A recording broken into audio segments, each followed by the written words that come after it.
Hello. Oh, we are actually not black screen. That's good. I hate when it does that because it always makes me think I've pressed the wrong button.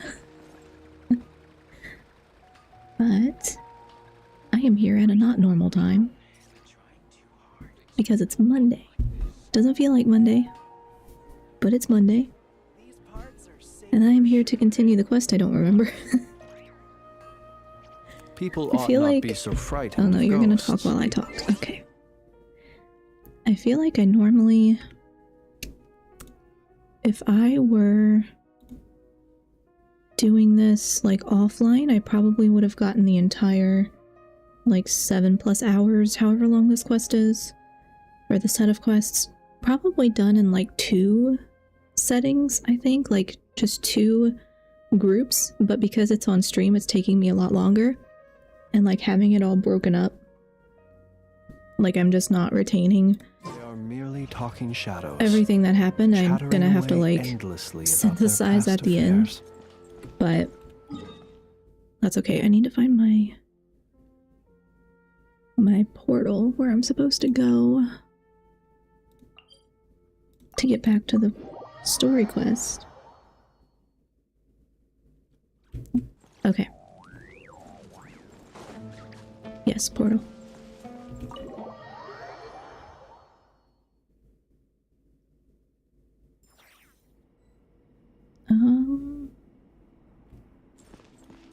I don't think I talked to them last time. I don't think I had the... Oh, Miss Nicole. I heard you're a very talented sculptor. Is that true? Like, I think you can talk to them individually, and I didn't do that. Oh, I don't know. I wouldn't want to blow my own trumpet. Honestly, even though Kasharawar is best known for its focus on mechanics, plenty of Kasharawar scholars are quite serious about sculpting as a hobby. So if they rate your work, that's enough for us. We just have to take a look. Who's we? Myself and a few other scholars. Kashif, Daneshvar, come take a look. I just want to know, what is this? Oh, well, if you insist, I suppose there's no harm in showing you.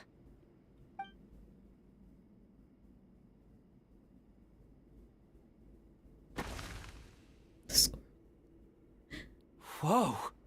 Where did that come from? The magic squirrel. Look at the level of detail. It's so lifelike. The squirrel descends from the heavens like a champion, and the earth trembles beneath its feet. What do you think? Striking, isn't it? Kaveh? Kaveh, come here for a sec. Oh, and Madame Faruzan, didn't you used to study in our darshan? Come take a look. All right, but hang on a moment. I have to finish reviewing this proposal first. Hi, Shihad. Welcome in. How are you? You called? What is it, youngster? This squirrel statue. Isn't it cute? Oh, a squirrel. I wouldn't say cute per se.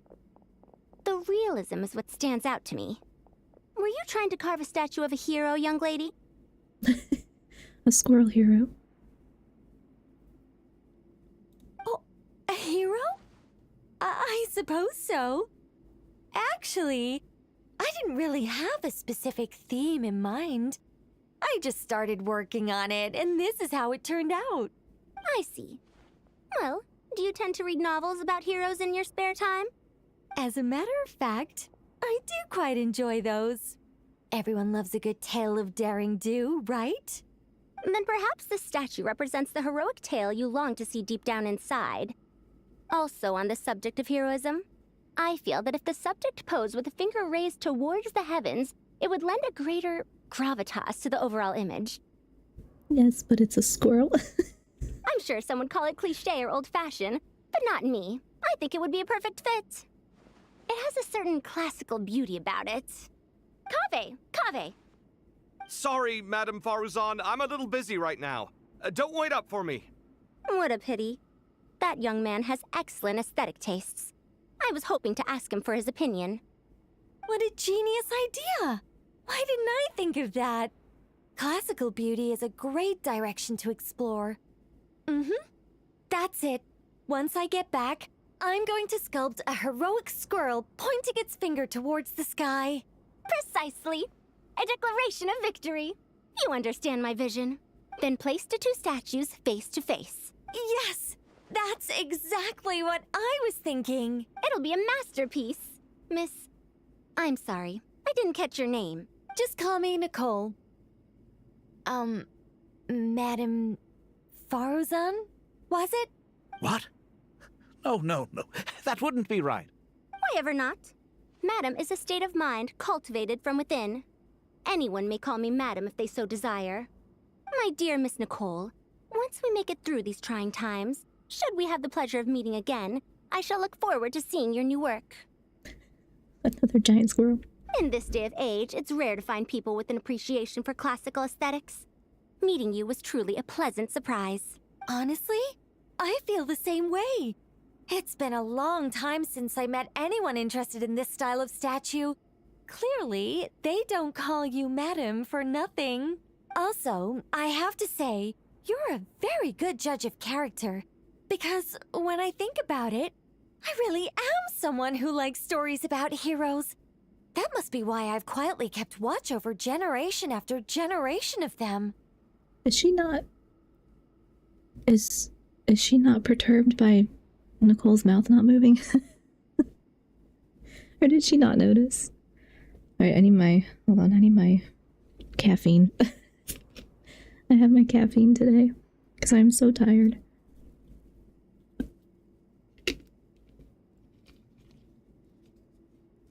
Oh, kind of burns my throat though. I've been sneezing a lot today. They sound so confidently dumb. Oh no. I don't think it makes much sense to have a squirrel pointing to the sky, but if they're going off of symbolism, I guess it can be whatever they want it to be, but it's like, I don't think the squirrel is gonna logically do that, you know? I don't know that anybody else would get that, but okay. Make your sculpture, who cares? Sorry, keeping watch over heroes? What exactly do you do for a living? Oh, never mind that. Let's not tell Madame Faruzan about Miss Nicole's true identity for now. Good idea. Let's limit the conversation to aesthetics.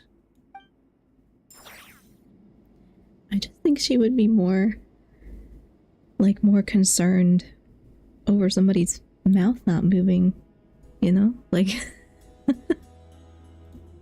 wouldn't that be more of a cause for concern? I don't know. Maybe just me. Oh, can I talk? Can I talk to them, or just only you? Let's not tell Madame Faruzan about Miss... Okay. Good idea. Let's limit... You already said that. What's wrong? You look a little depressed. Kale got a fragment of the Goddess of Flowers, and all I got was one of the 7 pillars who served under King Deshret. I lost out, didn't I? He's I guess he's upset because he didn't get god fragments. Oh no. Maybe I'm lacking information since I came here in the middle of their dialogue. Oh no, you're good. It's a little like out there. It's like, I think she was trying to, you know, do like symbolism or like a metaphor, you know, not make it a human hero or whatever, but like, I think it's a little weird to have a squirrel pointing to the sky, unless it's their tail, but with their hand, like with their little paw. It'd be kind of weird. That's what you're upset about? You're such a child.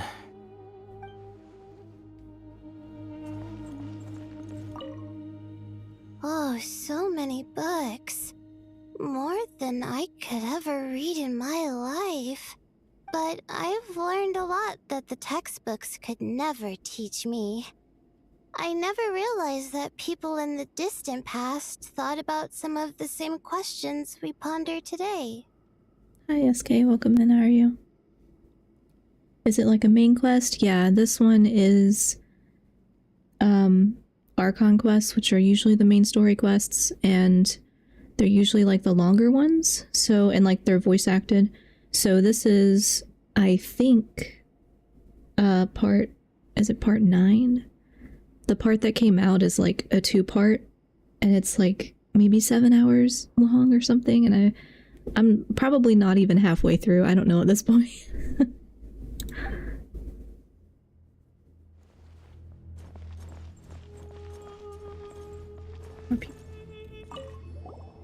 Paimon!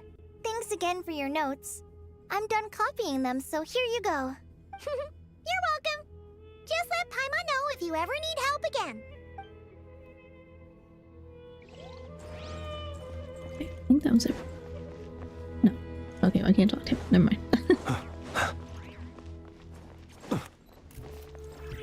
Good to finally meet you in the flesh. It's a little surreal seeing you here after exchanging letters for so long. In my head, the boss of the Curatorium of Secrets didn't look so young. Sounds like you have some history then? Any budding mercenary group needs a steady supply of intel. They, in turn, can prove an exceptional source of the same. The Curatorium of Secrets is happy to cooperate with friends from all over the world. If you're interested, you'd be very welcome to join our network too, Miss Dia. Can't say no to a solid partnership, especially out here in the desert. Having intel can mean the difference between life and death. But cooperation's built on mutual trust, and there isn't much contact between the desert and Nodcry. So, I'm guessing you reached out to Jet first, Miss Nefer? What's behind your interest in the desert? Nostalgia? Or is there someone you're looking to take care of? Let's put all our cards on the table first. Things will go more smoothly that way. That's probably a good idea. I like your style, Flame Mane. Actually, I had this same discussion with Jet before we started working together. To be clear, I have no intention of using you for any ulterior motives. And I have no enemies in the desert as things stand now.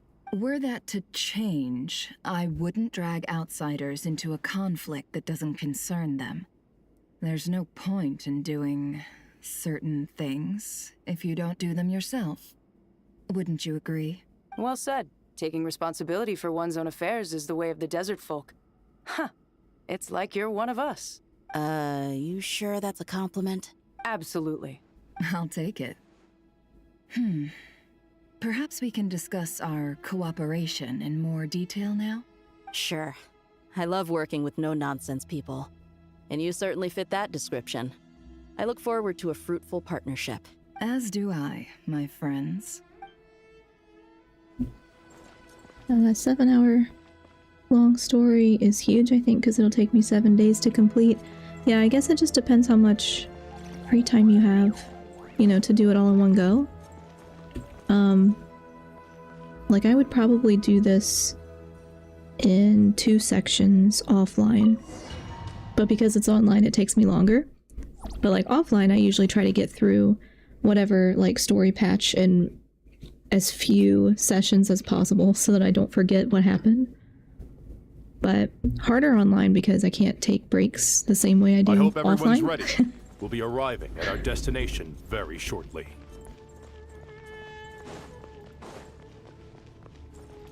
But of course, this is just the patch that came out, you know, just now, so the actual story is a lot longer.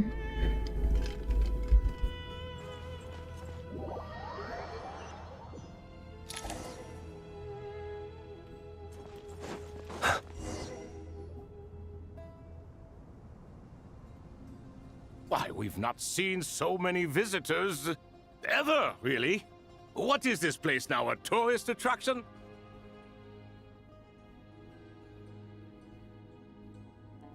Notification said you're half asleep, and now even your model is closing her eyes longer than usual. Is it just me? Oh no. It could be me looking down, maybe. I might be looking down more. I'm trying not to knock over my soda I've left open, but I may not have set up the tracking right. Because it'll calibrate to, you know, what you set it to that day. So I might just be looking down more than usual. But I am sleepy, so it fits. I'm very tired from this weekend, so I'm still recovering. Ah, closer inspection reveals many familiar faces. To what do we dusty old fellows owe the honor? Surely you're not just here to chat. You surmise correctly. We are here to carry out a rather enormous project. Ho, enormous, you say? How large, then? Larger than the gaping void in our lives? Okay. Why, you've even put a smile on Goatee and Crocco's faces. All this activity is making for quite the special day.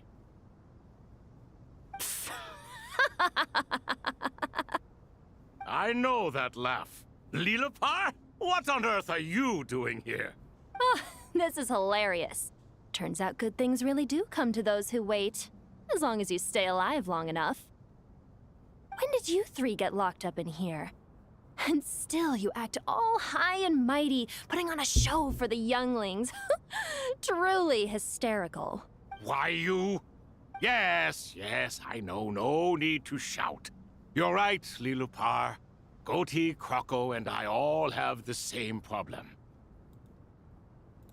But didn't King Deshret seal you away? How did you break free, and how did you get in here? Who knows? Perhaps you can ask my master one day, should you ever get the chance. Behold, the executioners of old. Some have turned into fragments residing in human bodies, and others are imprisoned eternally, leaving not a single shard behind. It's almost tragic, watching lowly prisoners like you act all self-important. Curiosity gnaws at you, doesn't it? Your interest in the outside world threatens to burst you at the seams. Turf. I'm starting to take a liking to this magic bottle lady. Time is of the essence. Let's get down to business. We come to you, O three ancient lords, to request your assistance on behalf of the Academia. If we can help you regain your freedom, then please consider lending us your aid. As for precisely what we need your help with, it's a long story. So, to demonstrate our sincerity, we are prepared to first resolve the problems that plague the three of you. All right, stop arguing, Crocco. And Goatee, don't you start. What's the harm in letting her speak? It's not worth getting so angry about. Forget about her. The three questions are the crucial thing here. But do you really have a way to answer them? You once answered the final question, Nefer, but the seal did not open. Unless, with the passage of time, you have found a new answer? You could say so. When you first asked me what determines truth and falsehood, my answer was a liar's soul. Liars are the best at seeing through the falsehoods of the world. But if you want them to tell you the truth, you have to reach their soul. I think that makes sense. I found it quite compelling myself, and I told Nefer so. Unfortunately, it brought us no closer to liberation. Well, that's simply because it was my answer, not the one King Deshret was looking for. Can you guess which answer Al-Ahmar wanted then? Time. And that's not only the answer to the final question, it's the answer to all three of them. Oh, I remember that. I remember that being the questions. I remember the questions, and I remember saying, I think I had two answers, and I said time and something else. And then when they picked a different answer, I was like, wait, I think the only answer is time. I'm a bit late, but hello. Hi, Cam McCain. Welcome in. How are you? I am alright. I am recovering from the weekend. I'm still very, very tired. I have caffeine and it's not working, so it just is what it is, and I'm going into a 3-day retreat tomorrow, so I'm gonna be extra tired. All things wax and wane with the passage of time. Love and hate eventually fade into nothing. Current affairs are always fraught with conflict and controversy. Only time can distinguish between right and wrong. You once described King Deshret as a proud man. I'd say that the prouder someone is, the more inclined they are to believe that only time is qualified to be their judge. Time. Well. Indeed. Perhaps in building Aru, our king was in fact attempting to reverse time, to bring love and hate, right and wrong, The rise and fall of all things back to their point of origin. I'm doing alright, yet tired too. Honestly, I think everybody's just burnt out. I think that's why we're all so tired all the time. At least that's what it feels like to me. It's like everybody that I talk to is just, we're all tired all the time.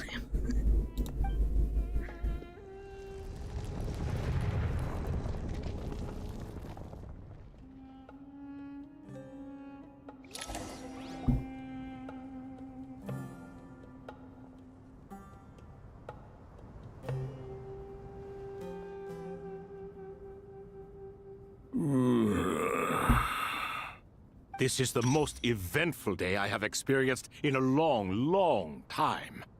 You have my sincere gratitude. So are they free now? Are those 3 of the 7 pillars? Turns out the statues were quite faithful to the source. You 3 seem to be in good spirits. Prison can help a person grow and learn to cherish what they have. Nevertheless, after everything you've done for me, I sincerely hope you never have to experience it for yourself. Hello, Nefer. It's good to see you, Thoth, the Ibis King. Nice. Definitely puts my mind at ease, seeing you two getting along so well. Should we maybe introduce ourselves, or... Sure. I'm Sethos, the current leader of the Temple of Silence. This is General Mahamatra Sino. And this is the former Spantamad sage, Cyrus. But I'm guessing none of that means a whole lot to you. Everything is equally new to us, in truth. We've been gone from this mortal world for longer than you can imagine. Let's hold off on the introductions for now. We can always ask Nefer about you later. It'll give me something to talk about with my chosen disciple. You're like a helpless parrot. Gods and people of yore are not necessarily welcome in today's world. Self-awareness is one of my finest qualities. I thought I ought to share its fruits with you two. Is that so? Well, I think we'll take it in stride, just as we did with the 3 questions. Let's not forget, it was my persistence that won you both your freedom. Fair point. I have to applaud your persistence. So I guess they get to be free. They just get to be free now? I don't know. And I must praise you for your wisdom. Now, state your wishes, young ones.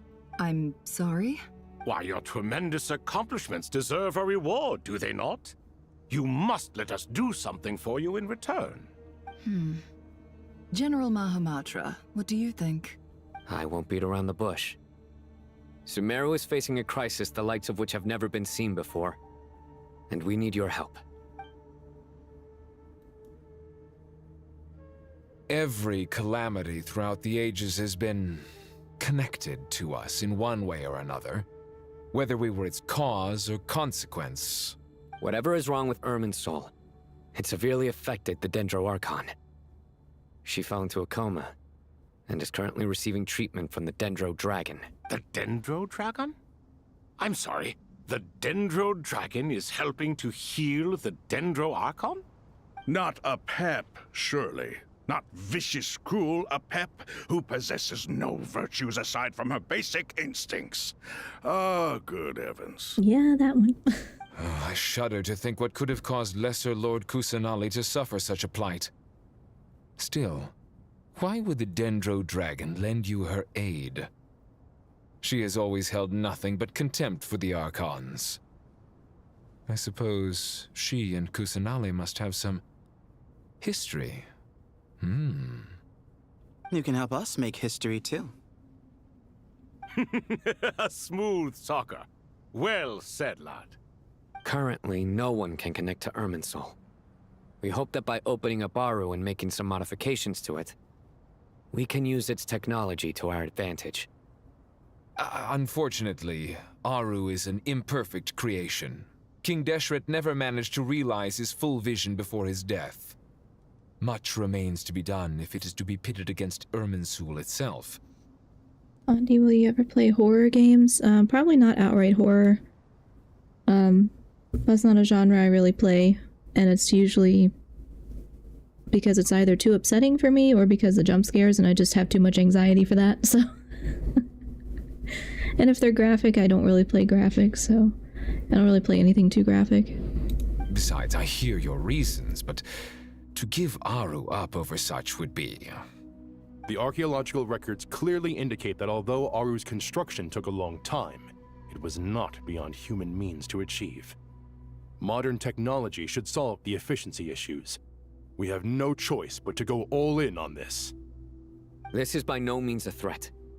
But the only reason we helped you escape from Aru was to gain the necessary leverage to negotiate with you. You asked us to state our wishes, and we have. Each one of us here needs your help, as do all the thousands of people living in Sumeru. They need you, and they need Aru. What do we think, my fellow old fogies? Shall we lend our support or not? Since you ask so nicely, naturally. Naturally what? Are you for or against? The old fogies. I simply mean we shall do what comes naturally. You claim that you wish to open Aru. Know you then that the golden slumber created by King Deshret is preserved within? We do. We understand the risks involved.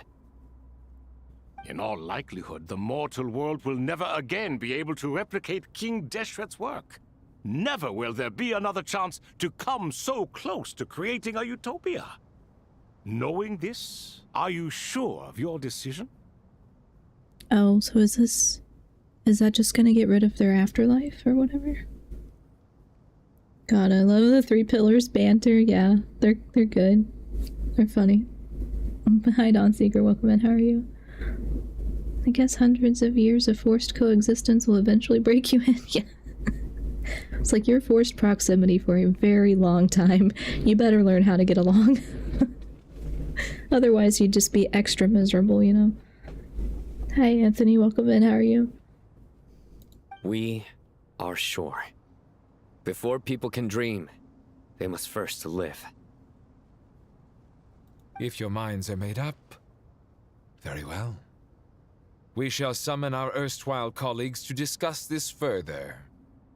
Saint Shezepank, Saint Bennu, once you surrendered to silence and were buried with King Deshret.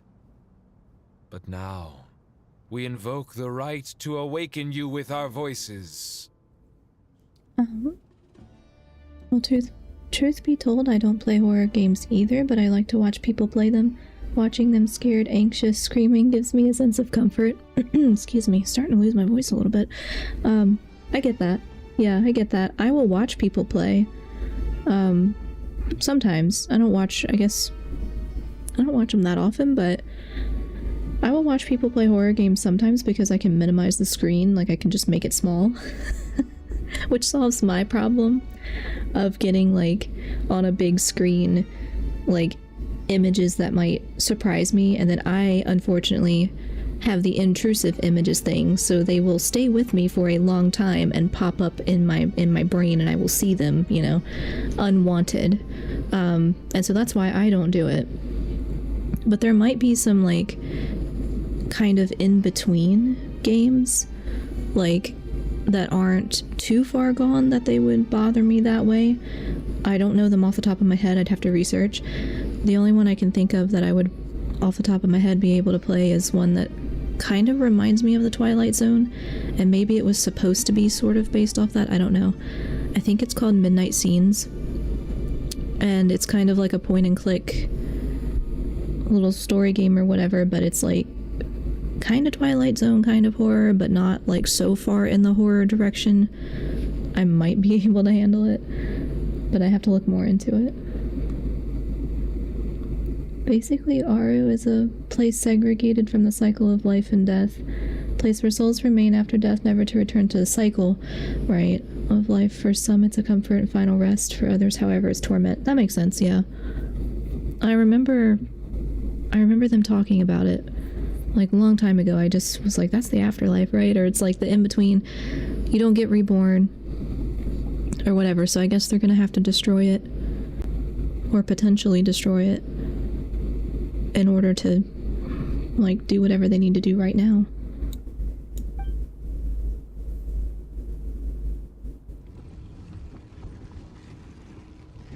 Oh, he's not talking.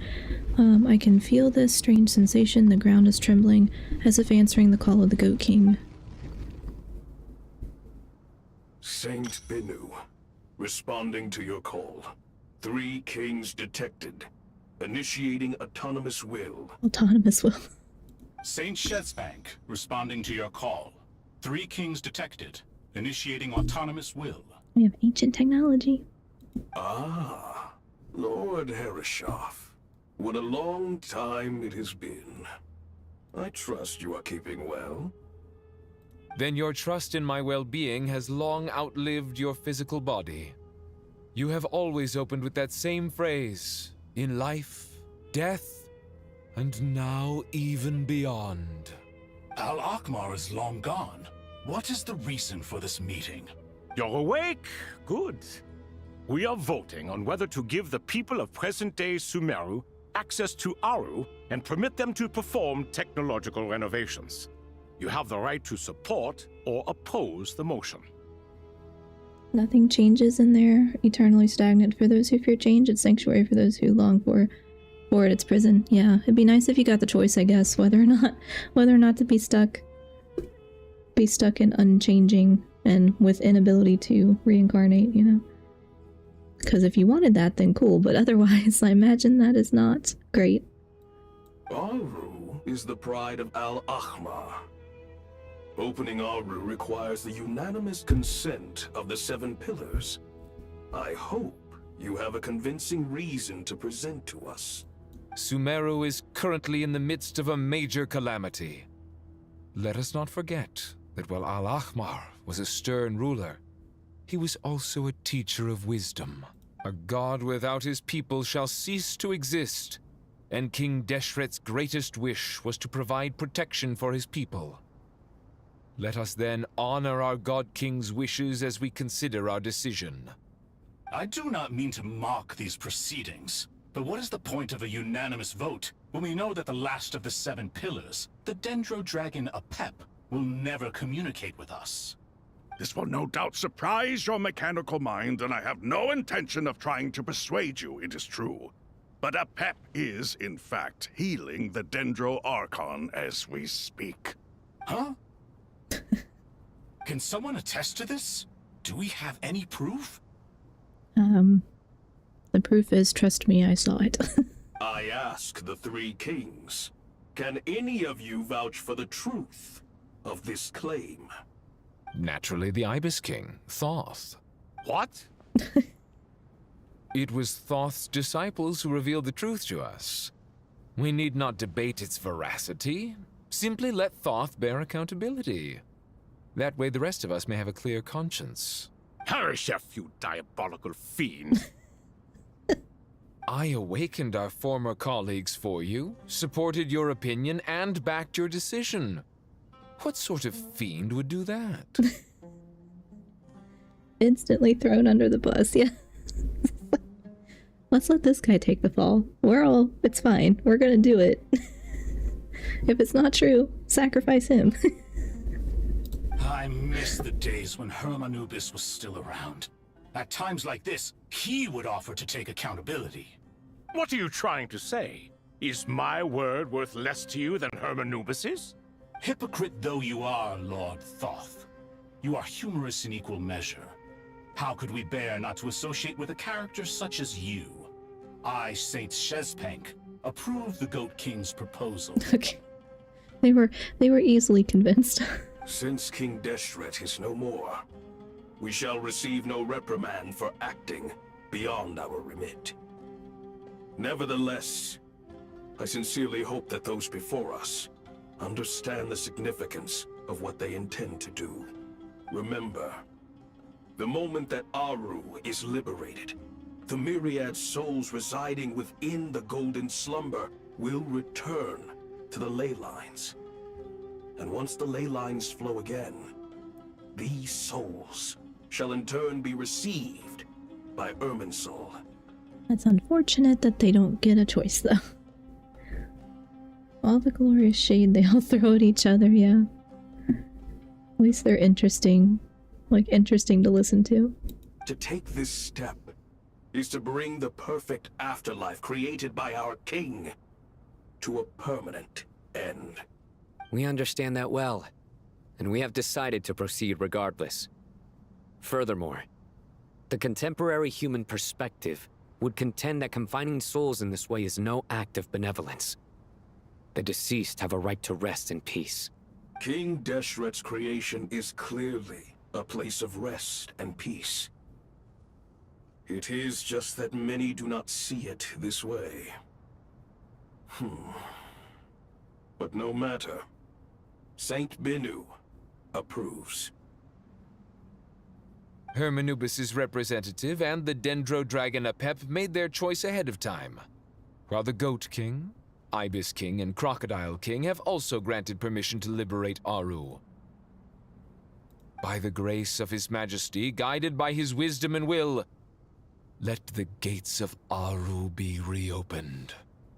The bite of the shade has long since vanished after hundreds of years, though now it's just brushed off like someone pelting you with a snowball. Yeah, he didn't seem very, he was surprised for a second, like, okay, you're throwing me under the bus, alright, whatever.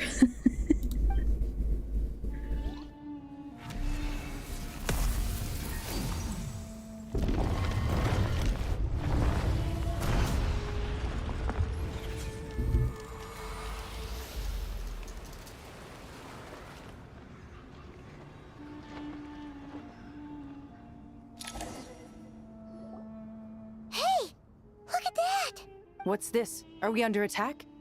No. Wait, it's... These look like souls. Silhouettes approached us from within the light, then passed through our bodies like wind through a veil. Here you are. Through the sands of time. I see you. Father. Father, is it really you? I want to know how y'all see anything. You have a blindfold on. Watching horror movies is a whole other thing. I never watched horror movies after I got a very bad fever from a nightmare because I watched it. Oh no! Oh, I'm sorry.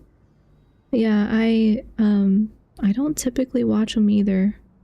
Very rarely. I guess I used to. Probably as, I don't know, as a teenager. And then like, I don't know what happened, but then it got to the point where I was like, I don't want to watch destruction, you know, like, there's too much of that in the real world. I'm good. So I don't really watch them either, unless it's like, there's a difference between like horror and like thriller or psychological stuff. Like I can kind of be in between, but I'm not gonna go like for a straight horror movie. It's Jet's father, Jibriel! That's right! He entered the golden slumber, didn't he? I will read it though. I'll read the novels that some of them are based off of, because that's just reading and I don't have to see anything. I smell blood and sand on you. You've grown. Strong as a wild beast, and without shedding a tear. You have to leave, don't you? Please, just answer me this. What should I do for you? This meeting is a blessing from the gods. My soul, once imprisoned along with that of Semail, is finally free. I am truly grateful for the chance to see you again. That the dead should meet the living is itself a miracle. One brief, precious moment is enough. Enough to set my heart at ease. Do not weep for me, Jet. I know you will accomplish many great things in your life. You will go further and climb higher than I ever did. All I ask is that you take good care of yourself.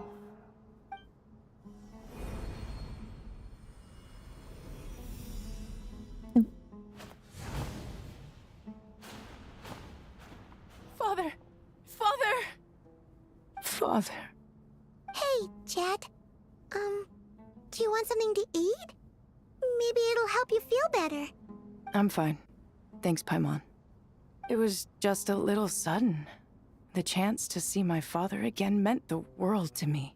I don't know why they didn't animate her mouth. It's like everybody else at least moves a little bit, you know? I was just a kid and those scary scenes were too much for my tiny heart. Oh, I'm sorry. That's fair though. I wasn't a kid, like young kid, when I watched anything. I think I was an older teenager. And I don't know, I used to just kind of laugh at it. I thought it was kind of funny. Like, I guess goofy? I don't know. Like, it wasn't scary to me. It was just kind of goofy. But then I got older and I was like, no. There's enough terrible things in the world. I don't need to watch more violence, and it's just upsetting and I don't want to watch it. That voice fits her a lot. Oh, for Jet? Yeah. Yeah, it does. I'm just like, I don't know why the mouth's not moving.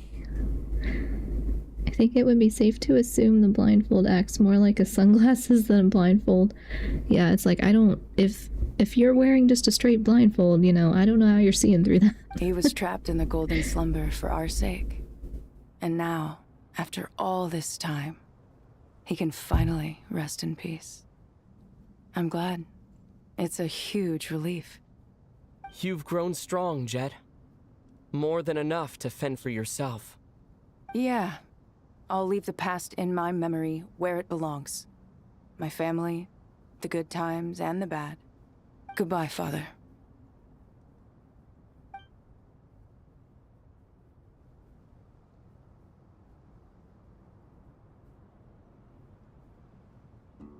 They're all birds.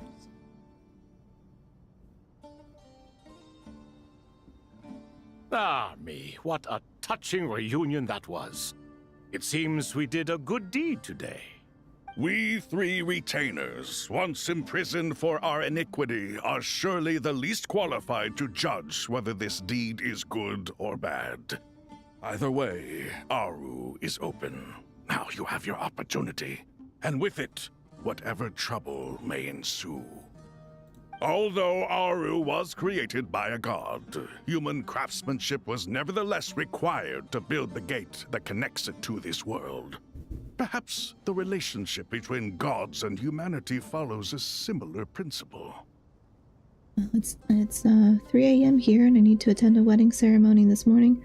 Feeling bad I won't be able to watch the full stream. Oh no, thank you for stopping by. It's so late. I should get some sleep. Yes, please go rest. And have fun at the wedding ceremony.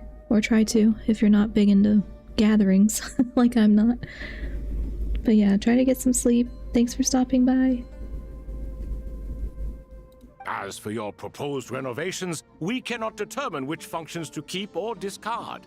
Proceed as you see fit, but please entrust the task to your most accomplished scholars, or Bennu will be most displeased. It matters not. The Ibis King shall be accountable if any problems arise. Ibis, you chose to take on disciples, and so it follows that you must accept the risks of associating with humans. I mean, you also... you contributed to this. You told him he has to take full responsibility. If I'd known you'd be like this, I would have locked all of you away in Aru, never to leave again for all eternity. All of us? What does this have to do with me? Vilify me no further. Scholars, since you have liberated Aru, allow me to present you with a gift. Using Aru's power, we shall install a defense mechanism at our king's mausoleum.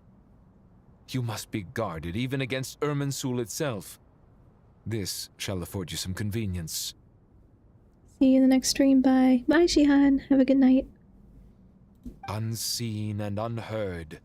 From this moment forth, none may by sight or hearing perceive anything said or done within the mausoleum. Amazing. And all this is achieved just with the power of Aru? With technology from the heavens, the possibilities are endless. Just because King Deshret did not use it for this purpose does not mean that it cannot be done. So, marvel away. This is the reward you have earned. All right. Well, that resolves the issue of confidentiality. What about the technical side? Do we have the manpower? Why, yes. I've already contacted them. They'll be here soon. Oh. I guess that was the end of the first part. I thought I was still quite a ways away.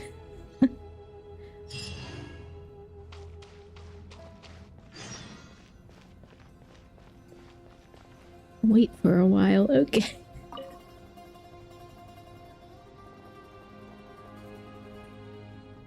You must be the ones tasked by the Academia with renovating Aru?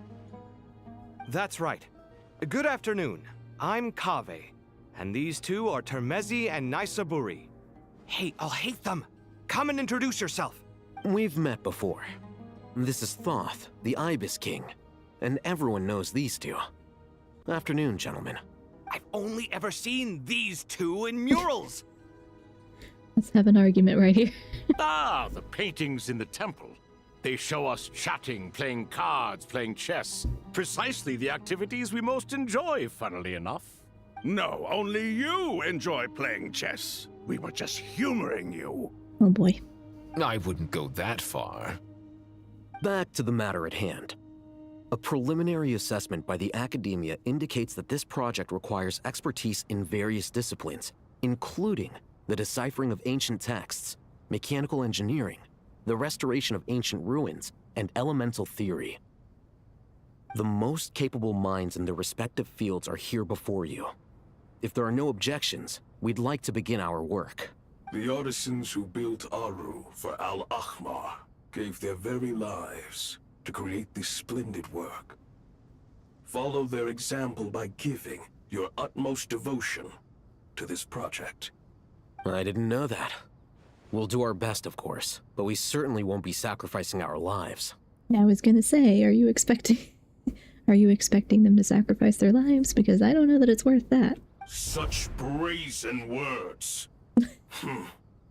Humans these days are a far cry from their ancestors. What little respect you show for King Deshret. No, that's not what he meant. Please don't mind him. He shares your sentiments, just not your, penchant for hyperbole. Assuming that's what you were going for? I just think it's important to manage expectations. Forgive my lack of courtesy, but we simply can't sacrifice our lives to the gods on completion of the project like people in the legends of old. Here's a first draft of the project proposal for your perusal. Please let us know if you have any requests. That was fast. The irony of Kaveh and Alhaitham is the only thing holding them back from being perfect team as their personalities. More importantly, just how well they understand each other. Yeah, I'm almost always on Alhaitham's side because I'm very much the same way, and if I had a Kaveh in my life, I would not... It'd be the same thing. I would not be getting along. Normally, I'd have made it look a lot more visually appealing, but we were really pressed for time on this occasion. I hope you'll forgive me if it's a little rough around the edges. Naturally. If my fellow ministers deem this meager display of respect sufficient, I suppose I can consider agreeing to their proposal. Why are you so preoccupied with the ostentatious displays of respect to Al-Ahmar? We should be trying to make things easy for them. You never know. We might have to rely on these young people to look after us in our old age. Voice of reason. Exactly. This is Aru's mainframe.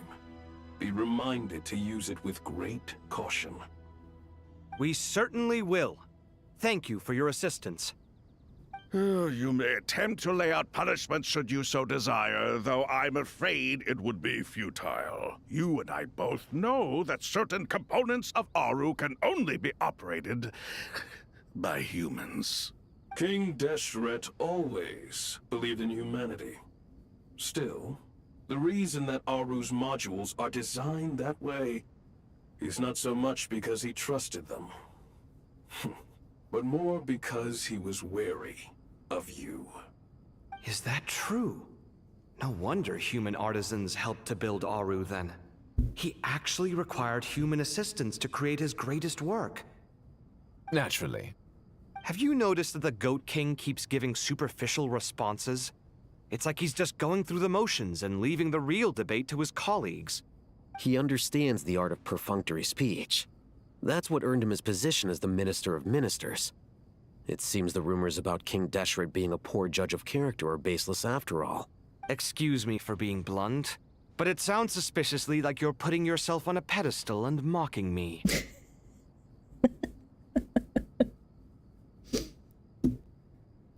It's precisely because they perfectly understand each other. I'll hate them. To those who don't know him, may come off as not being able to read the atmosphere, but to those who know it's the opposite. Hatham is expert at reading the room, but he chooses not to care. Yeah, and that's why I'm always like, this is how I feel. Where I'm like, I might know a thing, doesn't matter, I still don't care. But he always, Kaveh will irk me because he very obviously is less self-aware and not realizing how he contributes to his own problems, and I'm like, bro, come on. You're mistaken. And while there's nothing strictly wrong with making every conversation about yourself, it's not exactly a positive tendency either. You? Whatever. I knew it'd be like this working with you. All right, let me past. I need to look at this console. It's your job to activate it after all. Let's begin. Everyone, please proceed with the external checks and preparations as per the procedures outlined in the engineering plan.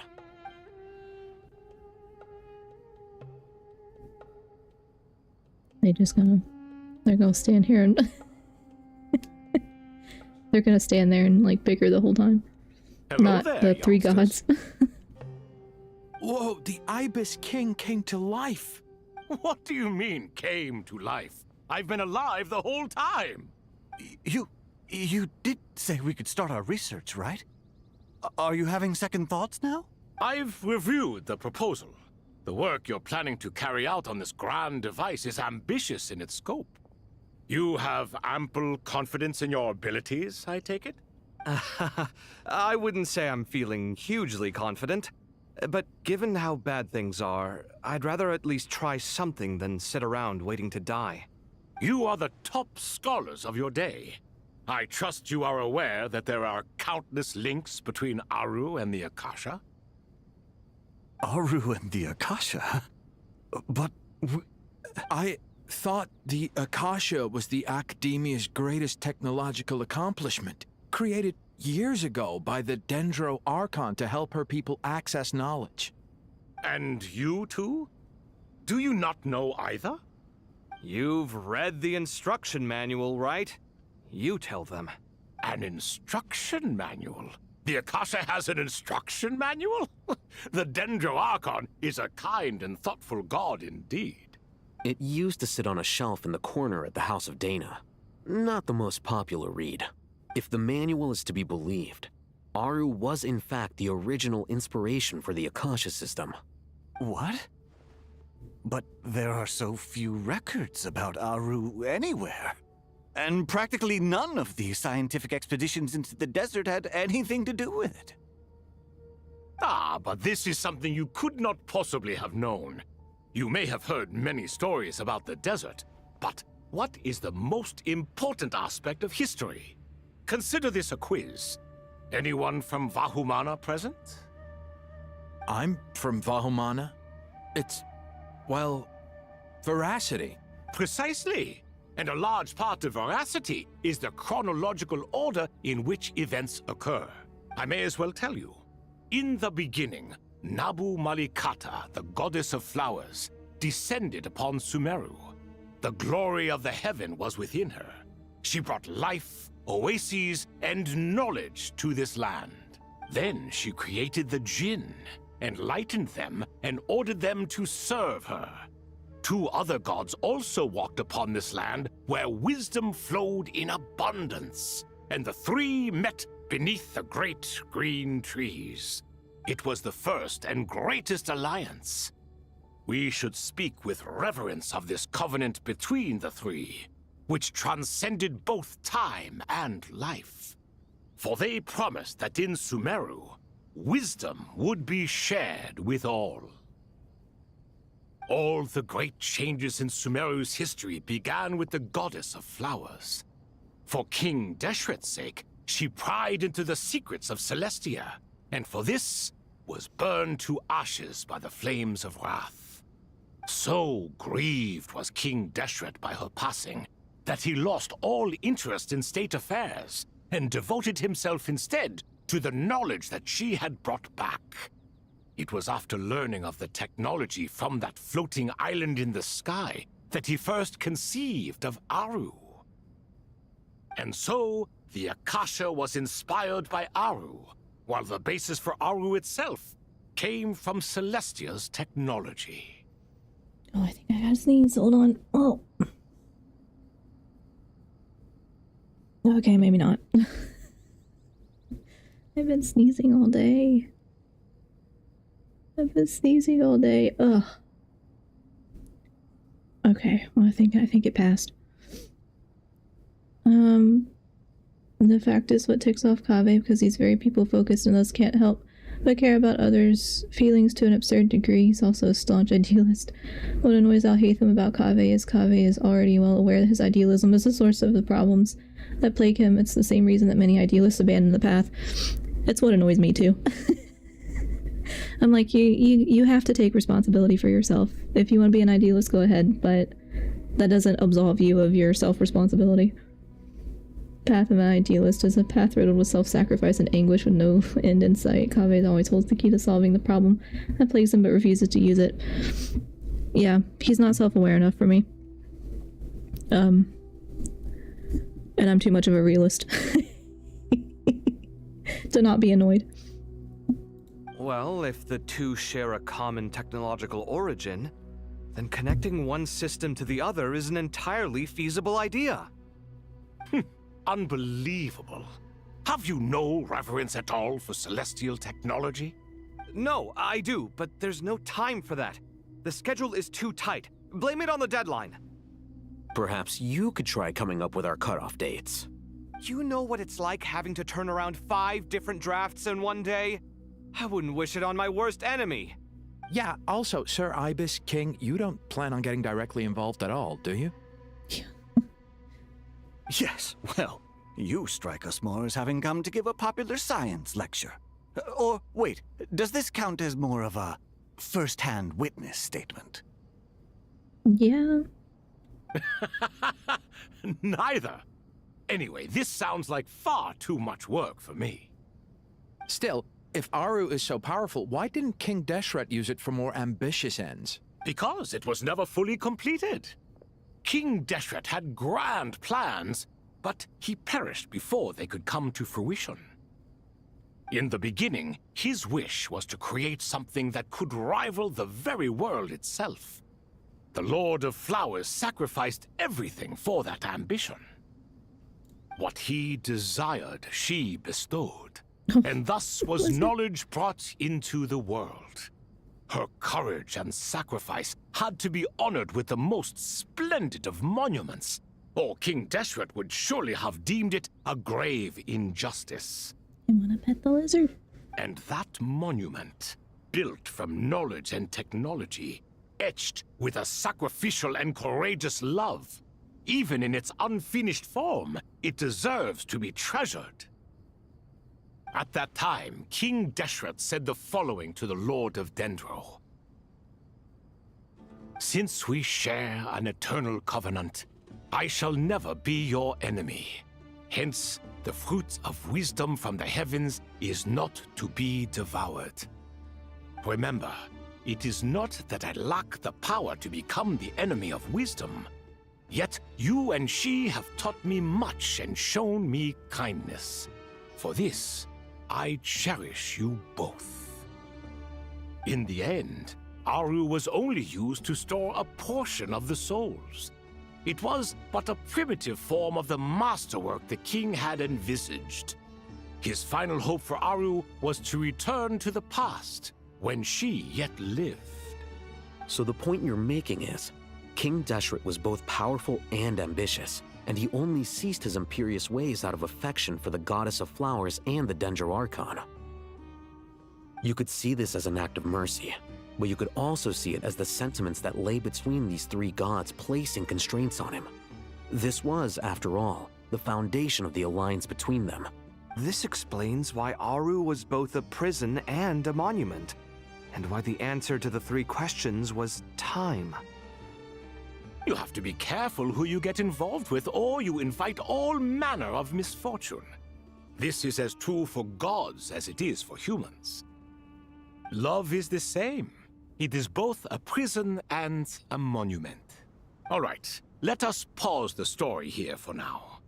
Seeing as you've been so diligent, I'll offer a little help. Oh, he's gonna help. Who's in charge again? Is it you two?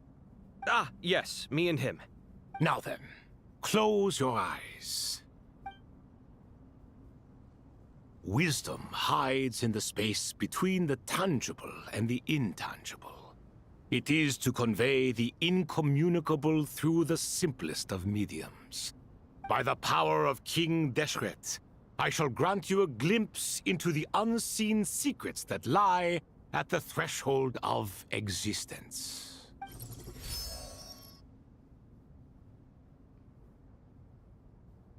Where did this come from?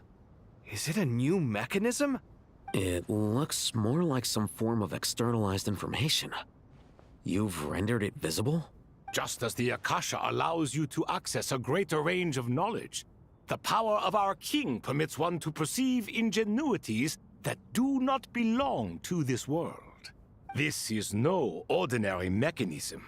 It reflects the internal structure of Aru. Whether you choose to increase or decrease, keep or discard. Come, use these to achieve the outcome you desire. Looks mechanical to me.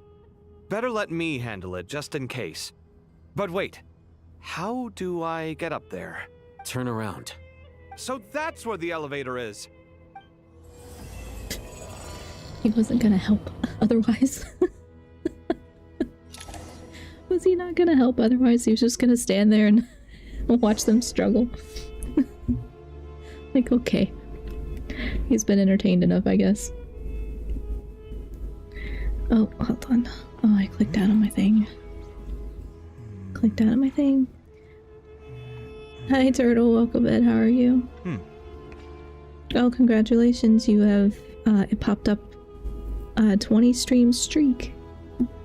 Congratulations. But I am doing alright. I am just really tired. And still recovering from this weekend, but I'm not really getting a break because tomorrow... Good to get out and stretch your legs once in a while. Shush, People I am aren't made talking. to stay cooped up inside all the time. I'm not really getting a break, unfortunately. My 3-day, all-day retreat stuff starts tomorrow. So, yay. But then it's over. And then hopefully I get a break. Where's my... Oh, I missed it. Oh, come back, come back, come back. Scroll. Scroll. Did I miss a thing? At every moment, Kaveh has that key. Looks at the key every time he is beaten to the ground, hears it, promises a relief, and every time goes without... Or every time without fail, refuses to heed its words to give in to apathy. Yeah. I'm not an idealist, but... You know. He can be one if he wants to be. Oh, well, hopefully it'll be over soon and you can get a good break, yeah. I hope so. It's just one thing after another. Right now. All the things have to happen. All at the same time. Where's my... Like, as soon as the AC unit got replaced, all that got fixed. And then now it's, the plumbing. We have to have a plumber come. Literally one thing after another. And I'm just tired. All the time, so... Like, I am half asleep. Doing my best. Oh, study the mechanism. Okay, am I supposed to... That one goes that way. Rotate. This can't do anything to that. Or that.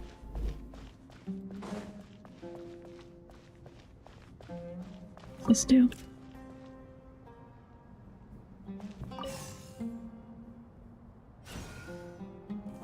Okay, but this one, does it rotate more than... Okay, so it rotates multiple.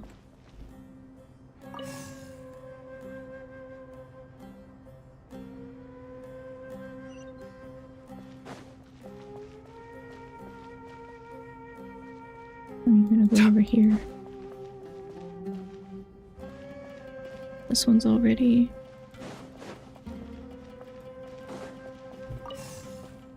I'm gonna go this way. Oh. Oof, not the plumbing, yeah. Obelisks were used to record important information in the ancient desert civilization. Hey, Alhaitham, there's some writing here I'll need you to decipher. I've sent it to your screen. Do you see it? Got it. It's a little blurry, but I should manage. Take a look and tell me what it says. Oh, and I'll send any other similar text directly to you from now on. Let's start with this one. It's a variant of an older script. Herein lie verses written for the Yellow Sands. Looks like cultural information from the age of King Deshret. If so, I suggest you delete it. Words thrown together merely for fun. I had no idea Aru kept a record of this. Well, as long as you're certain that this is strictly private information, that's fine. It is unimportant. All right, well, I guess I'll start now.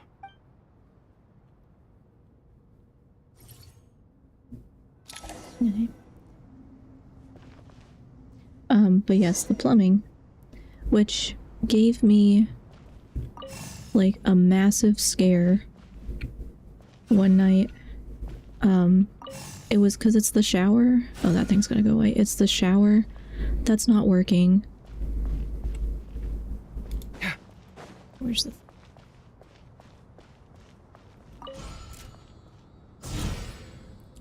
It's the shower that's not working, but it's also the toilet was having an issue, and I was like, I don't know exactly what's going on, but it was making very loud noises, and to me it sounded mechanical. Like it sounded like something mechanical was broken, or potentially a pipe had an issue. And I was like, I think it's something like the toilet is not refilling, or it's something to do with the shower that's already like broken. But I was asking like other family, like, did you hear that sound? Did you not hear that sound? It was super loud. It scared me half to death. And they're like, no, I don't think it's that. I think it was outside. And it's like, not us. I'm like, no, I think it's us. Found like, some more. Sending them over to you I think now. it's like, because I was in the living room by myself when I heard it. And then later that night, probably like 4 in the morning, I went to the hall bathroom, which is the one that has the broken shower.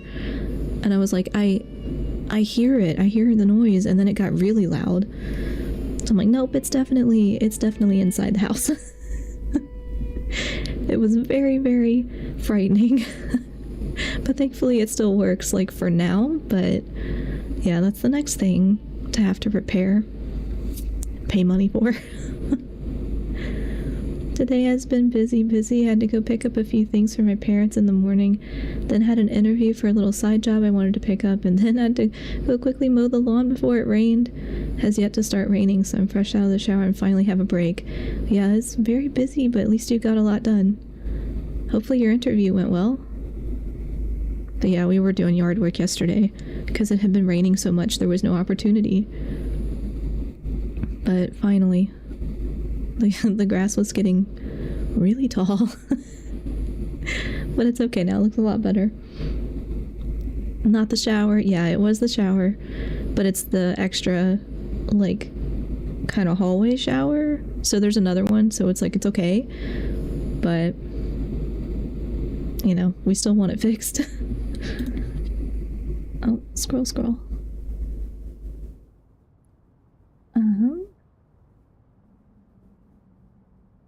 Alhaitham will himself admit he doesn't have the strength of Kavi to follow his path of idealism without fail. To believe so wholeheartedly in the goodness of others, especially when almost every turn the world punishes him for it.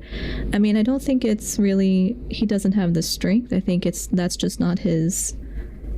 It's not his character, it's not his personality. Which again, I sympathize with because I'm not an idealist because I can't do it. I'm not an idealist because I don't believe in being an idealist. Yes, the interview went really well. Good. That's great. Well, hopefully you get it. Stop using it and let someone else be the straw that breaks it. That way they'll be the one paying for it. Yeah. I should. I mean, I did leave it alone because when I went in there at 4 in the morning and it made the really loud noise, like I was going in there just to like use the toilet to not wake anybody up because it's the furthest away. And I was like, never mind. I'm not using this. I'm going to go to a different bathroom because I don't want to wake people up. One, with the noise, and two, I don't want to break it. And then somehow I broke it. So I left it alone. But so far, it's not made that noise again. So that's good. But I'm leaving it alone until they come look at it this I think Friday. They're going to come Friday. So hopefully it gets fixed soon. Because that's not a noise I want to hear at 4 in the morning, especially. Like very loud squealing pipes or whatever. Very scary. This is what I love about Kaveh and Alhaitham dynamics. Yeah, I like it when we put more, like a couple of characters together and actually give them something in game. Like, because a lot of stuff gets like, you can't have everything with every character be present in the game, obviously, because there's too many characters.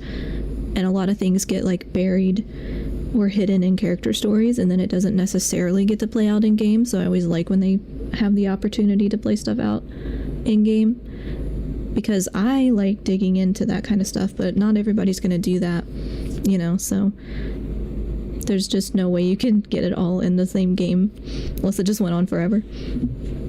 These are all reports about the Gurubad conflict. Can we delete them?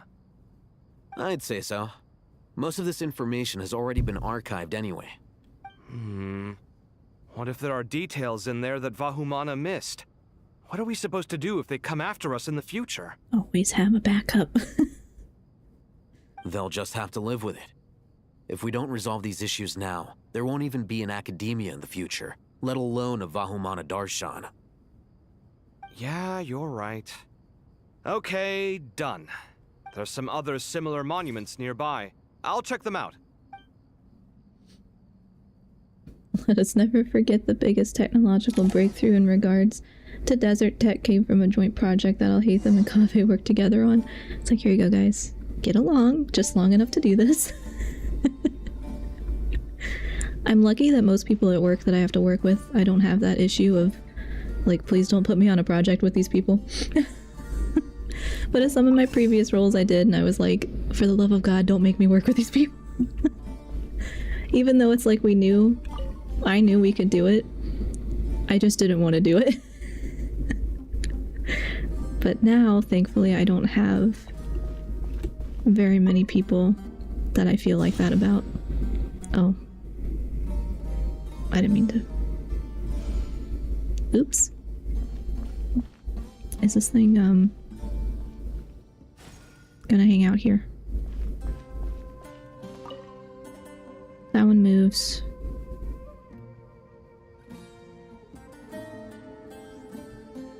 But then this one rotates. But it also pushes that one back. Okay, so is this one gonna rotate no matter?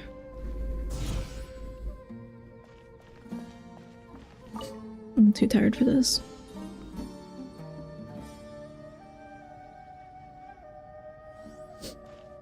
And this thing will hang out.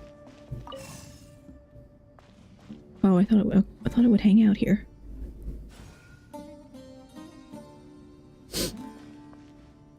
Have a backup of the backup of the backup. Yeah, preferably in 3 different hard drives, just in case you get extremely unlucky and everything goes wrong. Exactly. That is usually what I do. But the downside is then I run out of space very quickly. And, there's nothing back here, right? Okay. I run out of space very quickly, and then I never go back and manage my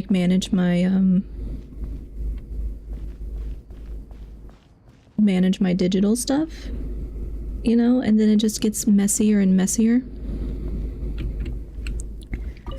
And then I'm like, ugh.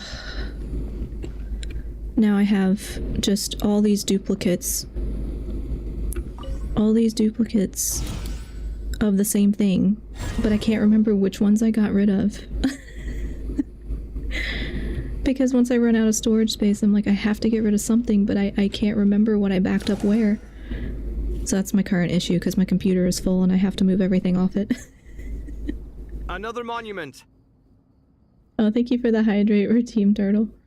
Stay hydrated, everyone. It's hot out, yeah. It's been hit or miss kind of with weather. It's rained a lot, but it's also been super hot. And I don't want to go outside. It's that or have to redo everything, so the choice is easy to me, yeah. I'd much rather have backups. But I bought a bigger hard drive for that specific reason because I was like, I want my backups. And I don't want to have to delete them when I'm done with some of my files. Like, I think I'm not going to use it again, but I don't know, I might need it. So I did finally talk myself into deleting all of my backed up live streams after I've already gone through it, because I don't think I'm going to use the original file ever again, and they do live on YouTube, but then if I ever lose my YouTube, they're gone, and I'm like, well, I don't have room for all of that. The gigabytes of that is just massive, so I don't have room for that. It's supposed to be in the 90s next week. Yikes. Yeah. I haven't looked at the weather here, but when we went to the family thing, sorry, side tangent, when we went to the family thing last week, or on Saturday, that I was complaining about, it was fine.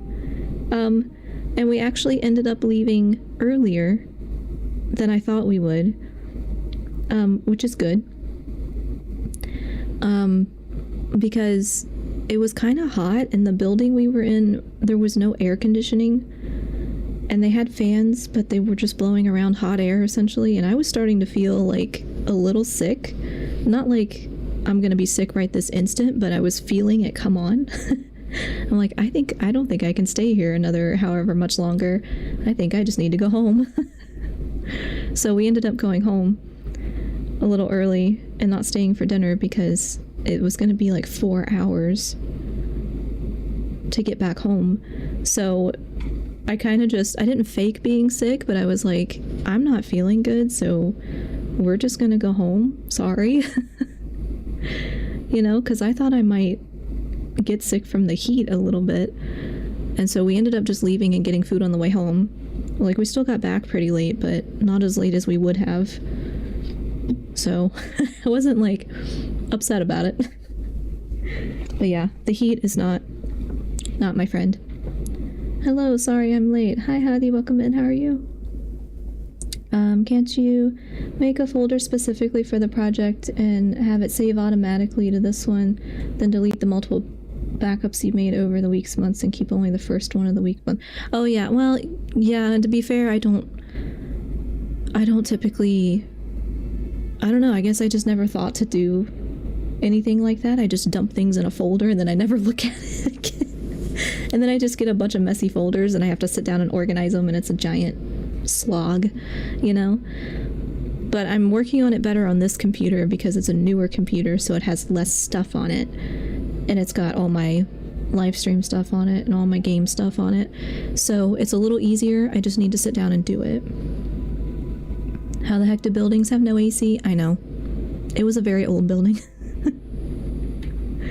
I think I'm gonna take a nap. Have a great rest of stream and day. Thanks so much, Turtle. Thanks for stopping by. Have a good nap. I may or may not take one after this.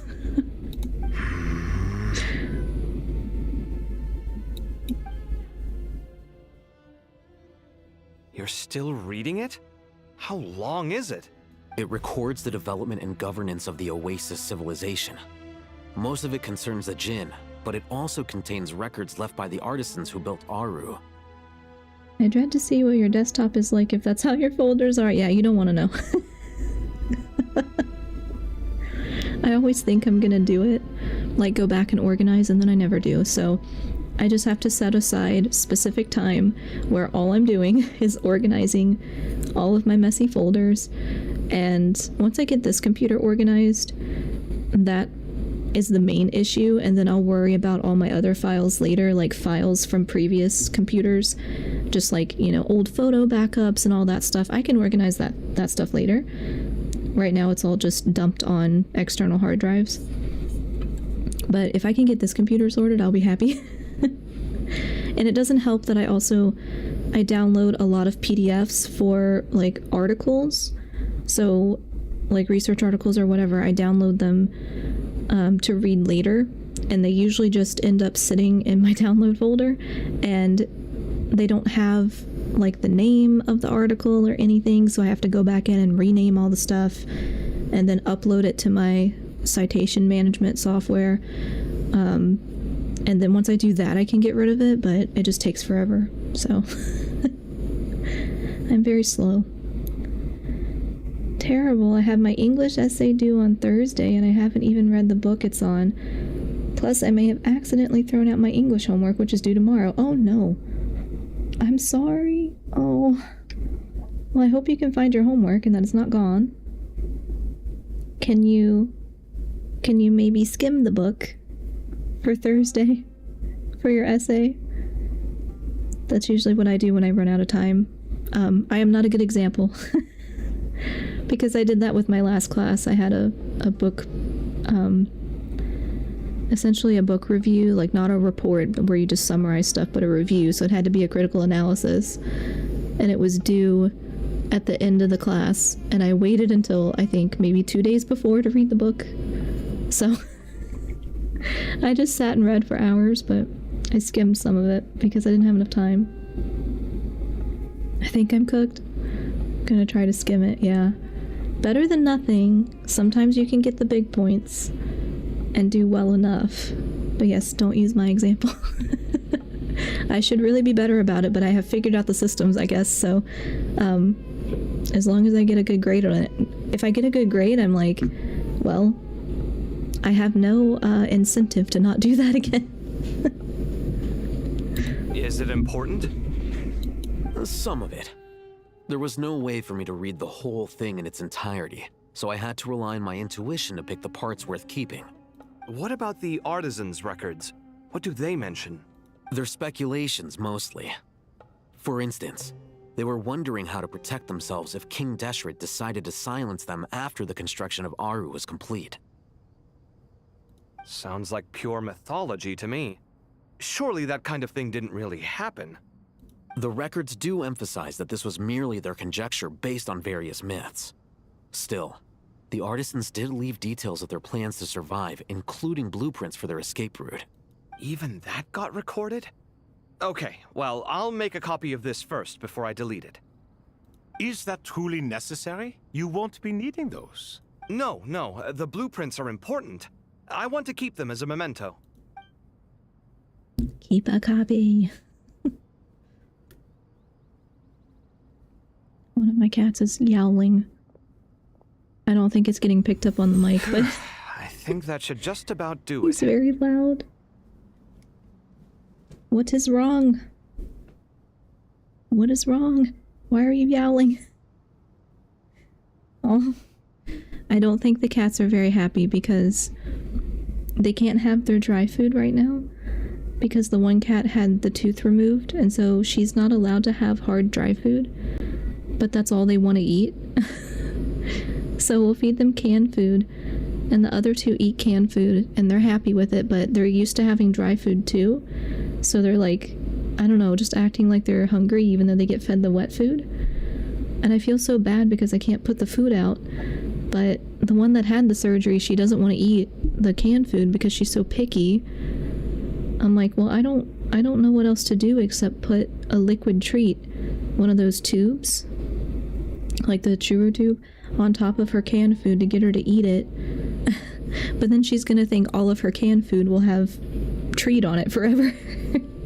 But I think after a couple more days we can put the dry food out, but I'm like, I'm sorry guys, I feel so bad. The thing is, we have a test this Friday for economics, so I was revising for that over the holidays, and I was completing the business plan that we were supposed to make. There's just too much work to do. Oh, I know. I remember those days. I'm sorry. Well, I hope you're able to find the missing homework. And just take it one at a time. Try to take it one thing at a time. I know it's rough. But, yeah, I definitely remember those days. I don't miss having more than one class at a time. It meets the requirements of the contingency plans, so we should be good. I gotta say, it's the strangest feeling. This cross between reality and the intangible. It's like drifting between life and death. Or in and out of a dream. Using my own hands to manipulate illusions that are forever out of reach. Chasing dreams in the most literal sense. Definitely a novel experience.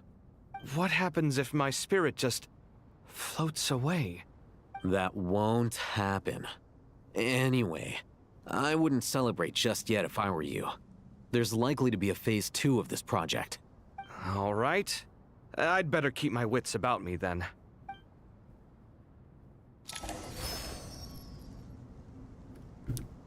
I forgot to summon my cat. There we go. Okay, what are we doing? Hello. I expected that the outside world no longer respected the ancient gods, but even so, I do find the tone of these youngsters to be dreadfully impolite. It should hardly come as a surprise to you. I remember you saying the same thing last time. I assumed that was just a one-off. I did not realize it was the norm. Don't you think that young lad's matter-of-fact tone sounds familiar? It bears a rather uncanny resemblance to you, Goatee. Goatee? Surely a sign that he is a man of rare intelligence. Oh. The rest of them, though, much better. The blonde-haired one, for instance. So sincere. That's the kind of kid I can respect. Oh, really? Well, what about your disciple, Nefer? She's about the furthest from sincerity that a person can get. And now you hit the crux of the issue. Thoth is spouting lies again. He cares nothing for sincerity. He likes Nefer simply because her personality is just like his. Thus, in giving his approval to Nefer, Thoth is simply validating himself. The rest is but smoke and mirrors. You have some nerve saying that. There really is no helping you two. Shut up, chess rookie. Chess rookie. What nonsense is this? How dare you tell me to shut up? How can you engage in such banal chitter-chatter at a time like this? Aru has been opened. The glory and splendor of a bygone age is about to sweep over the earth like a flood. And you're here squabbling like petulant children. I mean, they got nothing else to do, I guess. They're letting everybody else do. All three of you are insufferable. King Deshret was merciful, indeed, giving you a chance to be released from prison. I say, you should have been locked up for good. Ah, but Bennu, look on the bright side. Had they not been released, we would not have been awoken. Oh, you've been here this whole time. You should be scolding them along with me. I miss Hermanubis. It's not a real reunion without him here. And now you're avoiding the topic and talking to yourself. Why King Deshret designed your personality like this, I will never understand. Isn't this simply proof that our king supports my free will? Oh, look at those two rust buckets. Suddenly, you two do not seem so bad after all. I mean, same thing. I found the homework, luckily. Oh, good. Well, one less thing to worry about. Again, the banter is cold, yeah. Like, I'm just gonna sit here and watch you three and be entertained. Here, here. If being stuck together for thousands of years fosters no friendship, I cannot say what would. Naturally. I would hope so. Excuse me. Almost choked. Oh, where am I going? This way. Hup.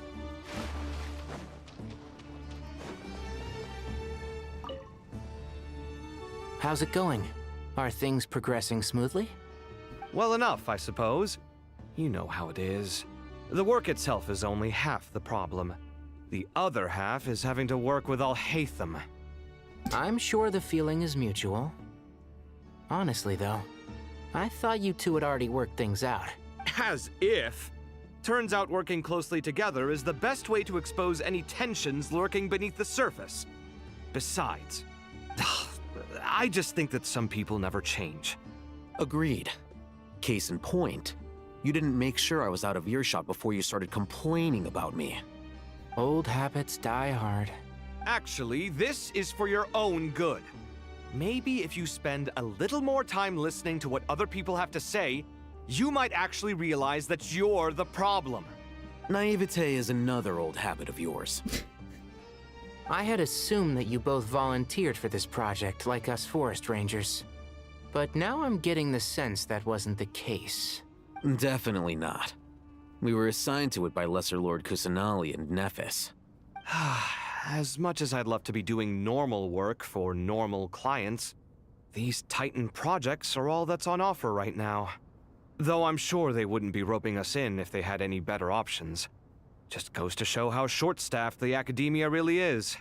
I'm sure you've prepared yourself mentally, but I still feel the need to advise you to lower your expectations. It might make the process of working together a little less intolerable.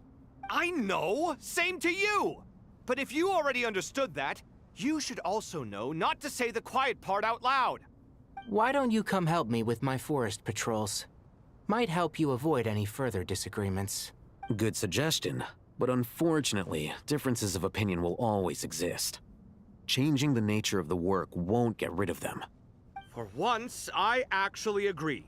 There is zero chance of us ever resolving our differences. Zero! But even so, the work must be done. Care for some coffee? I'm glad to see you making progress. Don't act so smug! It'd be nice if you made some too! Where are y'all getting coffee from? I feel like even I've made some progress today. In the past, I never would have dared to try and mediate a conflict between you two while you're both right there in front of me. Apologizing probably makes it sound like I'm in the wrong, but I'm sorry. I was just kidding. Truth be told, I don't have any work to do at the moment, so I'm just here to kill some time. How's Kale? She's studying with Nicole. I'm not sure how she's getting along, but she seems to be in good spirits at least. I wouldn't worry. Angelic affairs are probably above your pay grade anyway. I know what you mean, but Sino and I are still a little concerned for her. He said he'd go keep Kale company after he's finished training the mercenaries. I'm planning to join them myself shortly. Kale will be okay. Have faith in her. Even we can see how much more confident and outgoing she's become in these past few years. Thanks to you and Sino being there for her and providing guidance every step of the way, she can finally stand on her own 2 feet. On her own 2 feet. Does it feel bittersweet? Watching the younger generation grow up and move on? No, not yet, at least.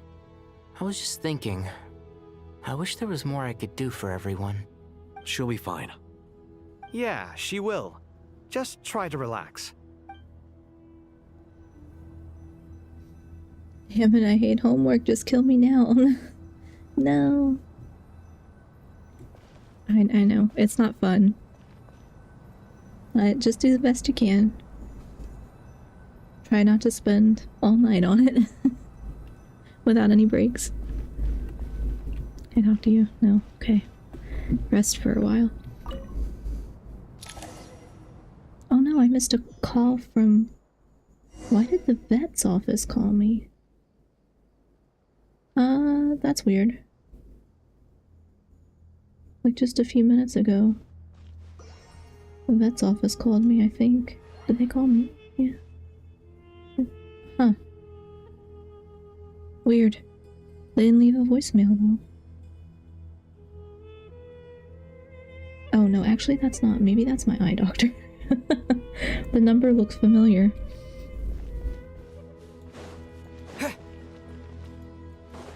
Oh my god. Oh, okay. Oh, there's a plant growing out of Thon's head. Yes. I have sprouted. Like a potato.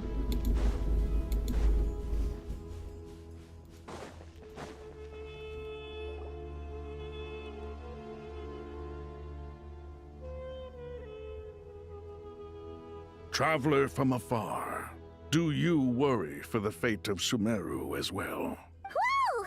It's Sobek the Crocodile King! Greetings, Crocodile King. Please be at ease. I'm just here to chat with you about Lesser Lord Kusanali. Sounds like you really care about her. Yes, although to be exact, it is a mixture of both concern and curiosity that I feel.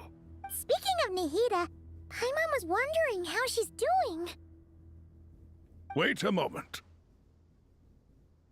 What is it? I tried calling out to a pep, but there was no response. This can only mean that she is focusing all her energy on taking care of Lesser Lord Kusanali. All the gods who served King Deshret seemed super surprised to hear that a pep agreed to help Nahida. Guessing she made a bad impression on you or something. Well... Are you aware of the history between her and our king? Then you are learned indeed. I'm glad to know that Sumeru has the support of someone like you.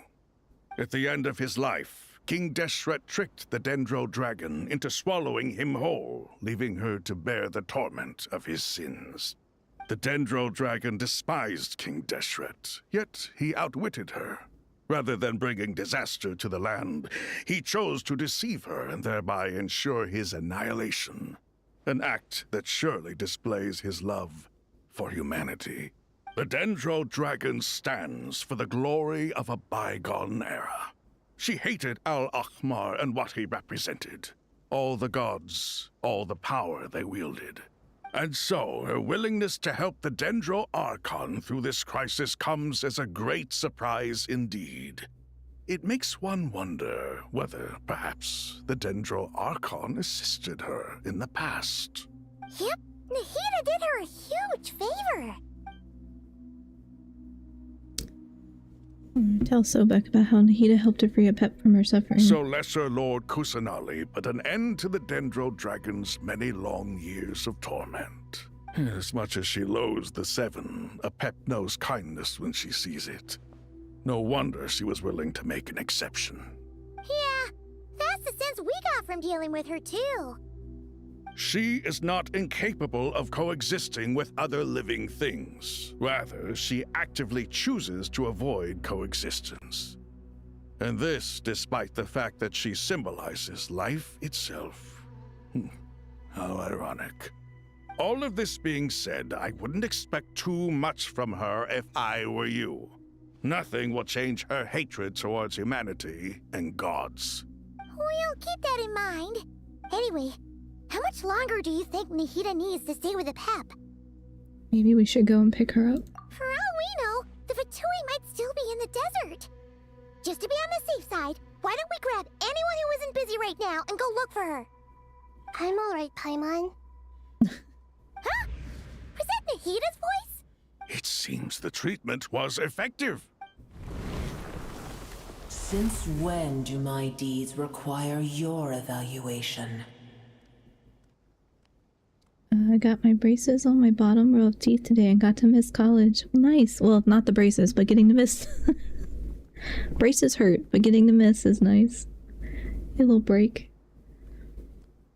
I can't remember how long I had braces, but I had them for a few years, I think. A couple years. And I hated not being able to eat like popcorn and stuff because it would get stuck.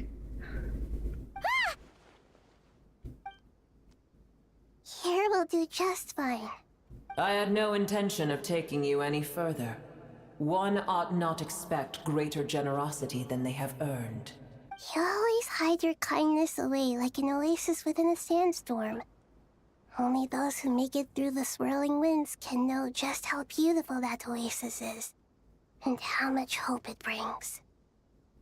You dare appraise my being? You dare appraise my being? Can I just say the VA for a pep really nails her? Yeah, it's a really good job. No, I'm expressing my gratitude. I want to thank you for sharing your precious life force with me.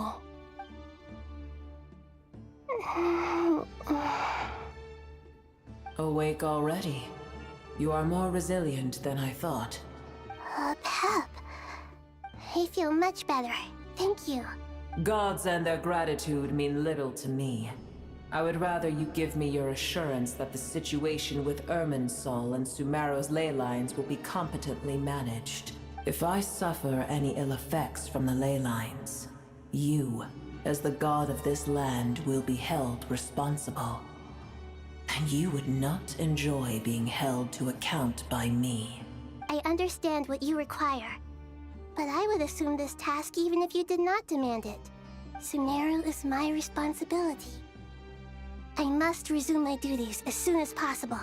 A farcical notion. God of Sumeru, I hope you realize how unextraordinary your strength is. And yet, maybe it is precisely what defines me.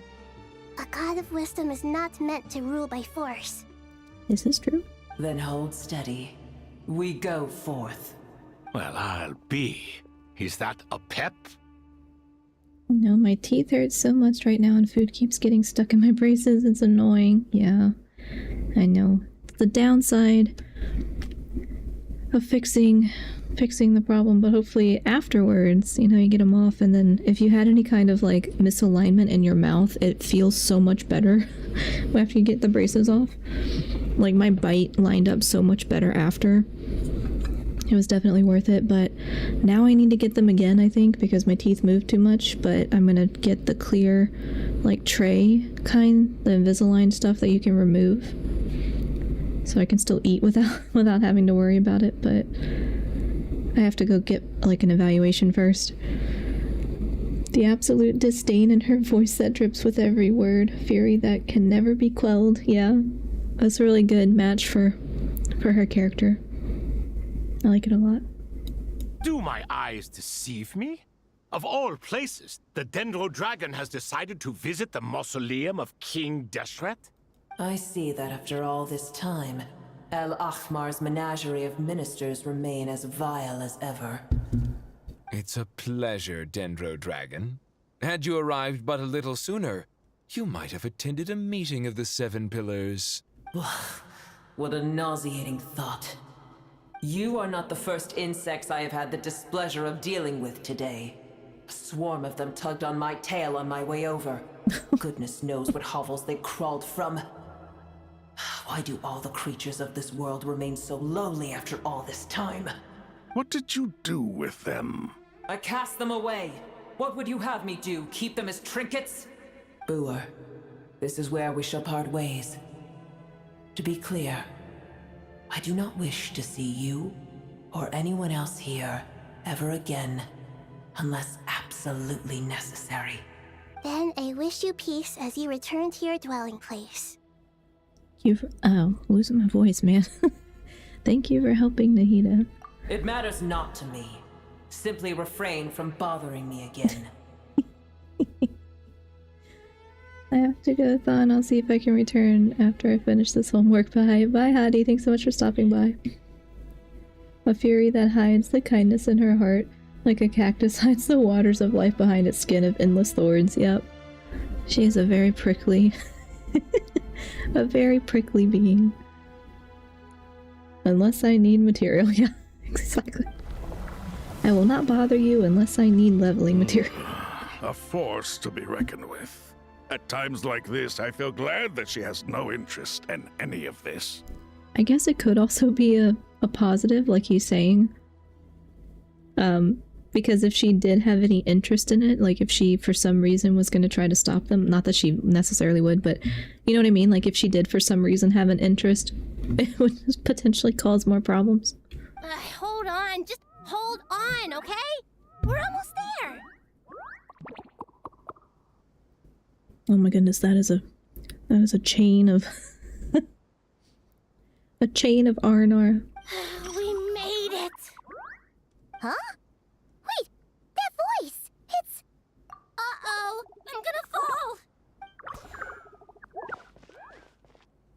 No, no.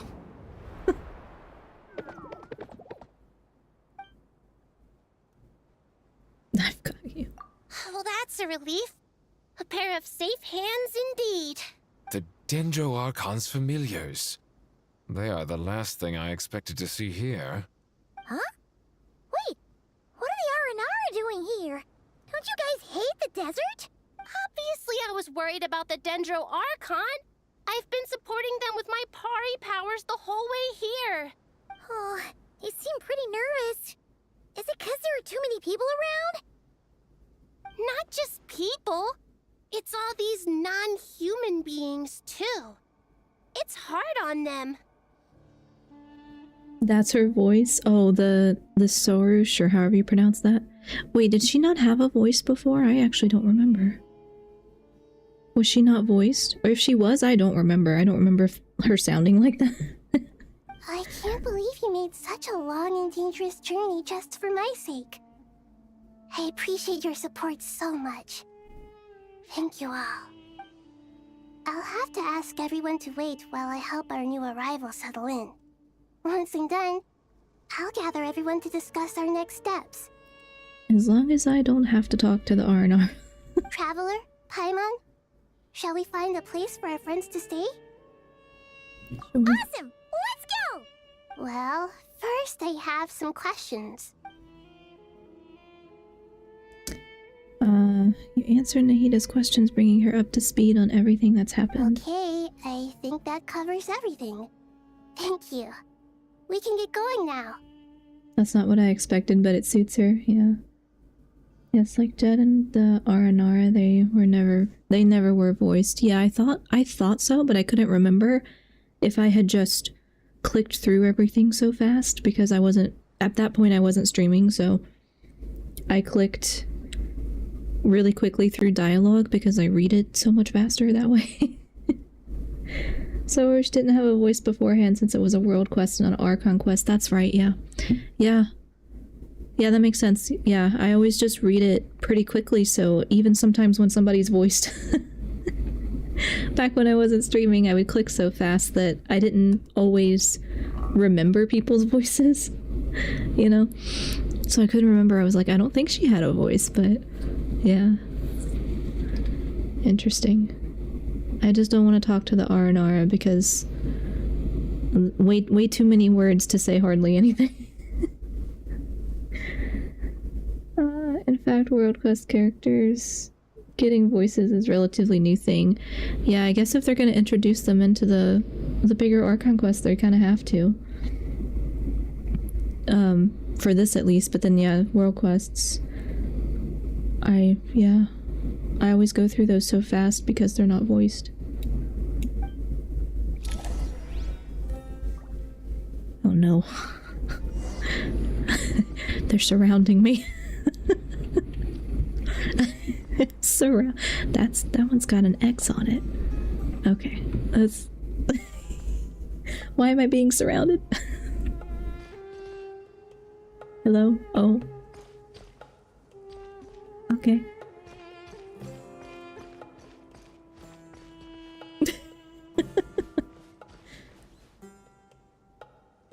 Move slowly. They're threatening me with their little faces. Right. I think Barker could take it. He could take them.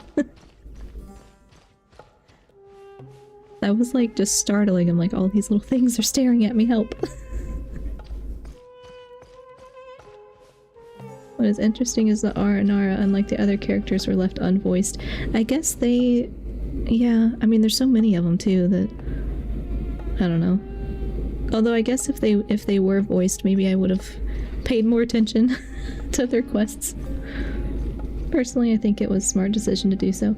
I'd much rather have things voiced. That thing pushed me in the room and it started the quest. I wasn't trying to start it. Okay. It pushed me.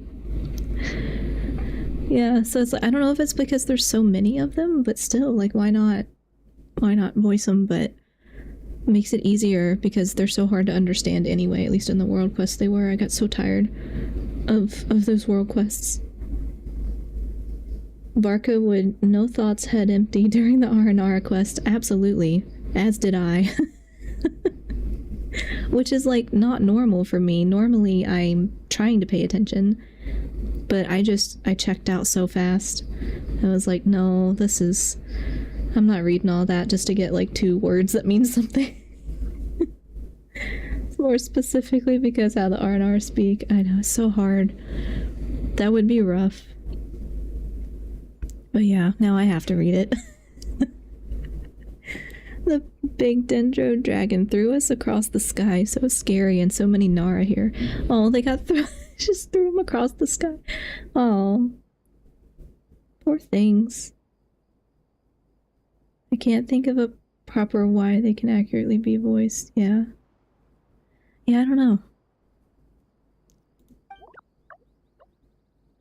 And I don't know how to pronounce any of their names, so I'm not saying it. Cheer up, they're all looking at us. Wait, they're all looking at us? Yeah, y'all were looking at me. You were freaking me out. Surely all those Nara can't see us. Nara are always so busy walking here and there. Hide, don't let the Nara catch us. They can have the pot. Oh, they can have the pot, but wait, no, the Nara can't take the pot. My sister said I have to look after it. The Nara are coming. Hello, everyone. It's only us. Their speech is very unique. Yeah, that's that's one way to put it. It made me check out so fast. Lord of Dendro, Nara, Sora, and White Floaty. Paimon. Lord of Dendro, Nara, Sora, Paimon. It's been a long time. It must be very tough for you coming all the way out here. Especially since you don't like the Voluka. Is everyone back in Vanarana doing well? Well, at least they gave us a translation on top of the word.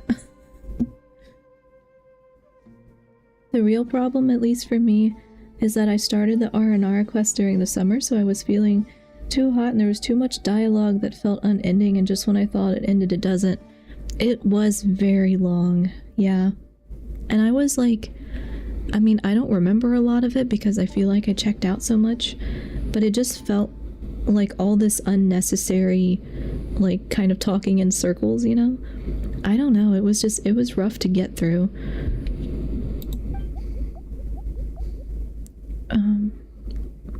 A Raja, I don't know, is a Varasa tree, whatever that. Varasa trees protect Varanara, so that means a Raja is protecting Varanara. Okay. The ending was good and the music almost made up for it. Yeah, fair. Personally, the R&R World Quest was really interesting to me as we got in-depth look into the nature of the Withering. I like getting the information. It was just how it was delivered, I think, was a little rough for me. So I would just check out and just click really fast. And I was like, come on, guys. Let's get through it. Don't worry, everyone who stayed behind will do their best to protect their home, and we'll do our part too. Everyone's here. Good. Are you okay? You look like you were about to pass out back there. And you're forgetting who I am. Don't underestimate me. Sorush the mighty red floaty. Oh, excuse me! Are you comparing me to Paimon?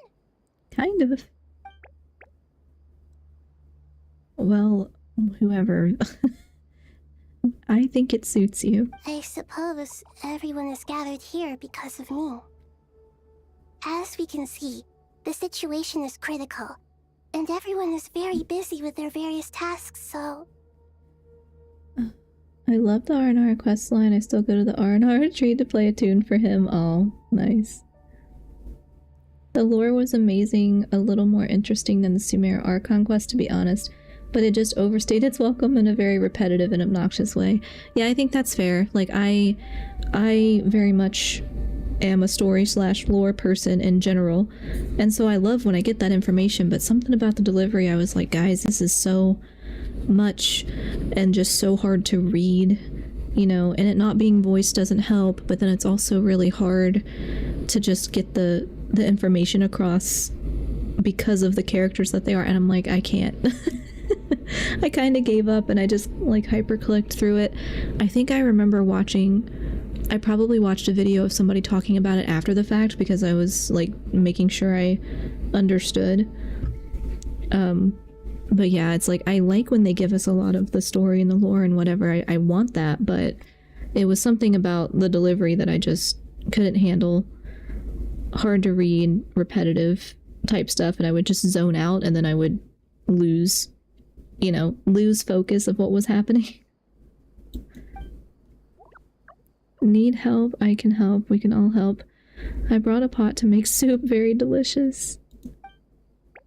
All of us are here to help. Okay, yes, all the names. Not repeating that. I can't thank you enough. Right now, we're focused on restructuring Aru, processing excess information, and helping restore everyone's confidence. I'm sure you'll find it all very straightforward. I can help too! Just let me know where I'm needed. Together. Lord of Dendro, I have something important to tell you. On our way out of Aranara, we saw some Nara talking in secret, male Nara up to no good. Up to no good? Yes, 2 Nara sneaking around at Caravan Reba. That definitely sounds suspicious. Traveler, Paimon, I have other work to attend to here that needs to take priority. Could I trouble you to investigate the situation Arabalika spoke of? No problem. Leave it to us. Thank you. I'm counting on you. Okay. There's one other thing. If you are to work alongside the people of Sumeru, you will need to make yourselves visible to them. Is that acceptable to everyone? Well, if we really have to. I guess we have no choice. Don't be afraid, you make the most delicious soup, everyone will like you. There's nothing to fear. No one here will hurt you. But if you do feel afraid, don't worry. Just call my name and I'll be there. Very well. Now, I shall bestow a small blessing upon you all. Whenever people see you and interact with you, from the moment their gaze meets yours, they will experience the most beautiful of dreams. We are in the ad break on Twitch and I was not paying attention, so I'll pause for just a moment. That is my fault. I think people are split on the R&R world quest. Some love it in its entirety, others hate it for being tedious. Yeah, that's what I've generally seen. Like, everyone I've talked to about it on my own has kind of said the same thing of it just being too tedious or being repetitive and, you know, just kind of zoning out, but I like getting the information. It was just rough to get it. But, I mean, it's fair. And, like, I don't know. Obviously, these guys are kind of, you know, like Koroks in Zelda, and I love the Koroks in Zelda. I have a little one on my shelf. Decorations. But I just wish it was easier to get through that quest, a little easier. Because the information was important, but I don't know. There's a couple of quest lines like that where I just feel like I zoned out. And also potentially playing when I'm tired and I'm like, I can't read this right now. There's no brain day and I'm not going to be thinking about it. Personally, I enjoyed the long process and made me feel like I earned it. That's fair too, yeah. I'm more of a... I guess if I get... It reminds me of... like the whole R&R quest line reminded me of something that we had studied in my grad school for English the first time around. There's something called... Or no, I guess I did it in undergrad too. They would always talk about like new criticism in literary studies and like tension in the text, where it's like text, written text usually, where it's like a whole lot of stuff is being said but nothing is really being fully conveyed. You know, it's like this tension of repetitiveness or tediousness. And I'm like, boy, is that an example. Boy, did that make me feel like that. like that. And I flashed back to that class and I was like, oh no, that's exactly what this is, makes me feel like. But yeah, I get it. It was rough. But there's been a couple that I've unfortunately zoned out for, but it's okay. It happens. Okay, we should be out of the ad break, so I'm gonna continue. Nahida gently raises her hand. You don't know what she did, but you feel a wonderful presence, like something out of a lovely dream indeed. Sunlight trickling through the branches, glistening like gold leaf. The trees chanting softly in the breeze as the flowing water plays a symphony. Your heart swells up like a balloon as it fills with happiness. There are many terrible things yet to be resolved, but in this moment all you feel is peace, friendship, and love as you stand side by side with dozens of other creatures together in the forest. The people around you turn their heads and scan their surroundings. They hear it too. Ancient voices speak from the forest, soothing everyone's hearts. Do not fear, do not be afraid, do not be overcome by the storm. Do not fear. We will face it together. This too shall pass.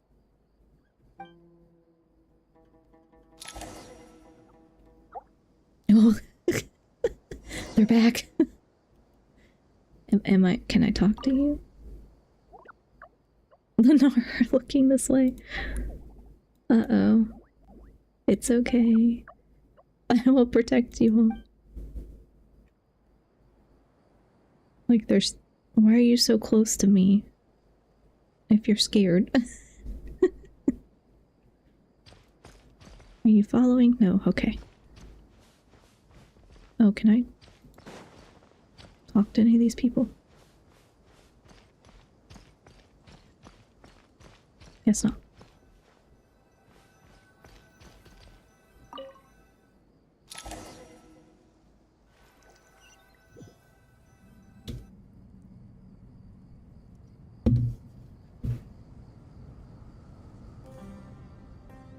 Ah, everyone's here. Wonderful. Dendro Archon, you're back. Are you recovering all right? You mustn't push yourself too hard. I'm doing very well. Thank you for your concern. Scholars update Nahida on the progress of Aru's renovation. I see. Using the power of Aru to reboot the Akasha and gain access to Irminsul. It's a sound plan, although... I regret to be the bearer of bad news, but with the state that Irminsul is currently in, it's impossible to access via traditional means. Even the Akasha won't change that. Alas, we had feared this may be the case. And what about non-traditional means? Non-traditional means? Are you saying... Desperate times call for new measures. Yeah, well...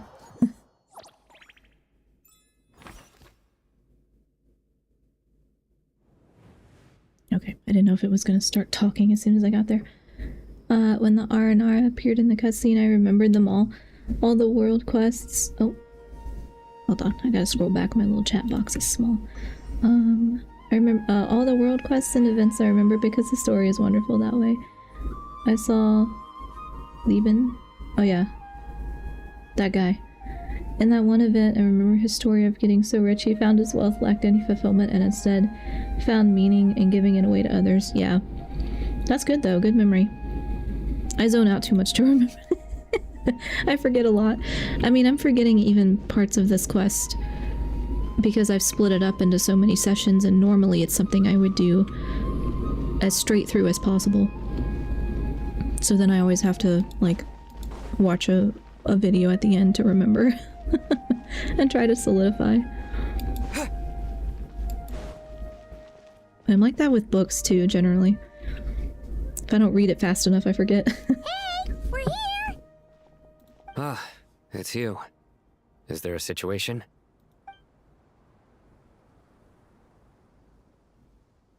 The Aranara have good intuition when it comes to people. In other words, there may well be a traitor among us. Given everything that's going on, I'd be more surprised if there wasn't. Yeah, just what we need. Miss Nefer, as a professional intelligence broker, I trust you have a solution? Not one that I'm willing to volunteer. What's in it for me? Let's say I'll treat this as a pilot project aimed at expanding your intelligence operations. Whatever business you're in, An avenue to demonstrate your abilities could never hurt. I like the sound of that. Glad we're on the same page. Given that you rarely set foot in Sumeru, practically no one at Caravan Rebot knows who you are. I take it you've read the files on everyone in the area? Yes. I also skimmed the list of evacuees, and am more or less up to date on where everyone stands. Any initial suspects? Limiting the scopes to males whose recent activity could be viewed as suspicious, I've identified 3 names. The Aranara saw 2 people talking, but currently we only have 1 suspect. The other person was probably just a messenger, and in all likelihood has already left Caravan Rebot. Everyone is heading for the desert per the evacuation order. Anyone willing to turn back at this stage is almost certainly with the Fatui. There's no way it was a spur-of-the-moment decision to act at a time like this. This spy must have been planted long ago. We need to smoke him out from wherever he's hiding. Sounds like you have the beginnings of a plan.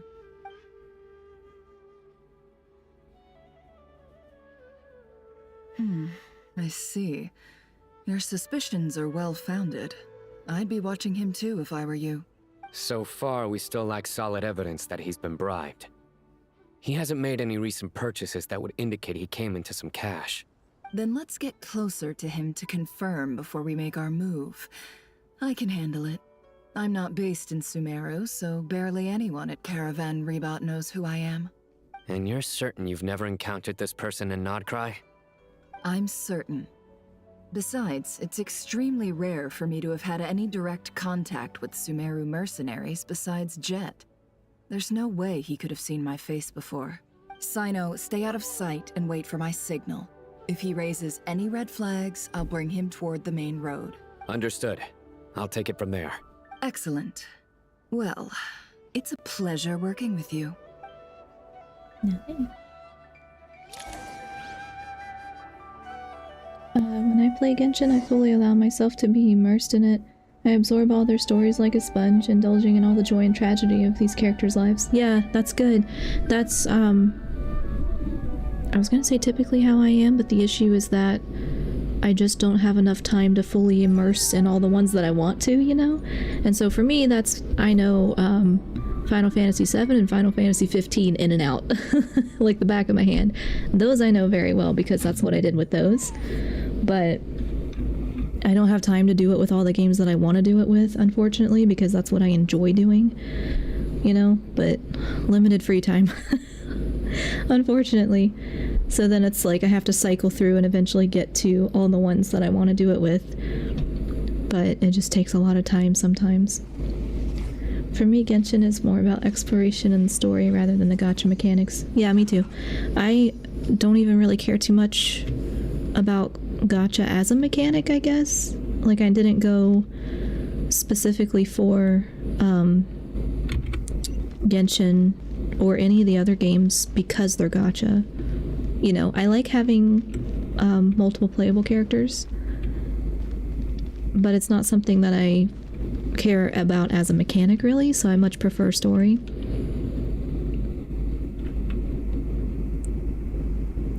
Darker skin, scars, frequents the desert and has ample combat experience. Nothing unusual about how he dresses or acts. What's that he's looking at? A coin. Interesting. Could that be how his contact paid him? Conveniently discreet for someone trying to hide any unexplained income. And yet it could be highly valuable. Sorry to bother you. Has everyone here already left? I don't suppose you happen to see a lady wearing a hat? Ma'am, what are you doing in Caravan Rebot all by yourself? The main group evacuated some time ago. Didn't you pass them on the road? My friend and I lost some of our cargo along the way. I didn't want to miss out on potential business, so I told her to go on ahead and meet the client while I retraced our steps. I didn't think it would be so late by the time I found it. And then there was a terrible sandstorm. I guess I must have taken a wrong turn, because I didn't see any large groups on my way here. Forgive me for asking, but just to be on the safe side, could you describe this friend of yours? Sure. She has blonde hair, and she was wearing a hat and a white dress. You'd definitely know if you'd seen her. Yes, I think that does ring a bell. Ah, my apologies. During this exceptional time, the Corps of 30 are under orders to be extra cautious when dealing with unknown people, whoever they might be. I understand. Well, sir, is there anything else you need to know? If not, I'd better try and catch up with them. Hey, wait! They left a good while ago now. You'll never catch up with them on your own. Why don't I give you a ride? I'm here to collect the last few people anyway. We have plenty of carts, so one more won't be a problem. That would be amazing. Traveling with a group will be much safer. I'll have to pay you for your trouble. Hey, let's not worry about the money for now. Wait here a moment. Once I'm done packing up, I'll take you to join the rest of the group. All right, thanks. Let me know if you need a hand carrying anything. No need for that. I'm strong enough for both of us. Okay. Well, I wish there was some way I could repay you. Guess it's my lucky day, running into someone who knows what they're doing here. You might have just saved my life, you know? I remember Anna, the now adventurer who was a sickly girl, and eventually, through unorthodox methods, using ingredients most unusual, you helped her be cured for her illness and realize her dream. I remember the brother who spent every mora he had trying to help her and his later worry about letting her go when she got better. Is that a side quest? It's like, I don't remember. I can play, I can't play games with gacha mechanics. The temptation of one last pull is too strong. Yeah, I agree. It's like, it's very difficult sometimes. I have had to limit myself to either like certain games staying free to play, and I'm like, I'm just not gonna do it. I'm not gonna spend money. I run out. And if it's a game I want to spend money on, then I use my credit card points because that feels like not real money. So then I feel like it's justified and I'm okay doing it. But it is very hard sometimes. That's suspicious. Both are suspicious, yeah. A lot of suspicious things happening. The storyline was found in daily commissions in Mondstadt. Oh, okay. Yeah, I don't remember that. You're not wrong there. I mean, what kind of cargo is so important that it's worth risking your life to get back? I hope for your sake that it's priceless. Actually, I suppose I can tell you, since you've been such a big help. But be sure to keep it to yourself, or we could both be in big trouble. Oh, really? Sounds mysterious. Sounds suspicious. We're in the antiques business. You understand? Some of our goods aren't acquired through the most legitimate means. We have to be very discreet when we're selling them. That's why I had to go looking for the missing cargo alone. Ah, no wonder. Well, ma'am, in that case, it turns out that maybe there is something you could do for me. I'm all ears. But to be clear, our commission isn't cheap. Think carefully before you ask. We don't want to ruin our relationship before we even hit the road. I'm sure that won't be a problem. My issue is, I have something that's a little difficult to sell on as well. Take a look at this. Mercenary reveals the old coin in his hand. Thanks to her dealings in Nodcry, Nefer has seen plenty of antiques in her time and recognizes it is a very rare, high-value item. The ancient coin used to pay off the mercenary is made of pure gold. At first glance, it's hard to discern its country of origin. If sold to an astute collector, it would fetch a very high price. Pure gold? That's quite something. How'd you come across it? Dig it out of some ancient tomb? If you look hard enough, there are many treasures to be found in the mausoleum of King Deshret. It has no distinct Snezhnayan markings. That'll be why he's going with that story. And he clearly doesn't want to arouse suspicion, so he's on the lookout for an opportunity to make a quiet trade. Surely you have an existing business partner. Won't they take it off your hands? I hope I won't be attracting the wrath of my competitors by helping you sell this. The shop I used to work with is having cash flow issues at the moment after losing some money. I'm under enough pressure as it is without having to deal with them. On the off chance anything went wrong, I'd never get my money back. There is also a sister in the Church of Avonius who was a former treasure hunter. Oh. That kind of sounds familiar. I don't remember. Yeah. I was actually sad that they abandoned the daily commission quest lines when we got to Nodcry. Oh yeah, and I guess I have like whatever points that, or like usually I do something else in the game, you know, and it counts in place of commissions, or you have enough whatever point things saved up that you can turn those in instead. As I've been doing that because it's faster, and I'm like, okay, hurry, check in. Don't forget to check in before the time resets. And I go and I do all my daily like check-ins in a couple different games, and that's all I can keep track of. I can't keep track of any more of them. I understand. Gold is the last thing that traders with cash flow problems want to see. Well, in that case, I think we can work something out. As it happens, I'm just about done packing. Shall we make a move? Sure. Let's walk and talk. This evacuation was a huge operation. They needed a few people to stay behind and tie up loose ends. And I ended up being one of them. You're lucky you ran into us in time. I certainly am. I don't know how this happened.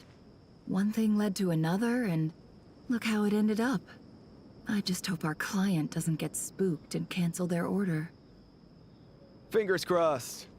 But either way, life goes on, and we all have to make a living somehow. I feel like if I go straight to where they tell me to go, I always cut off the dialogue. Because like by the time you get there, it's trust your faster, eyes uncritically. And then they don't People finish only talking, see what you they know? want to. So I always just kind of stand still and wait.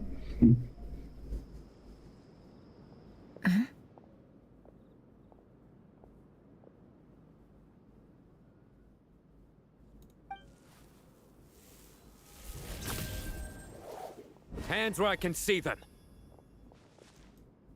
General Mahamatra! No, wait! What are you doing? This is the coin? Good. Sadly, you won't have the chance to spend it. Nicely done.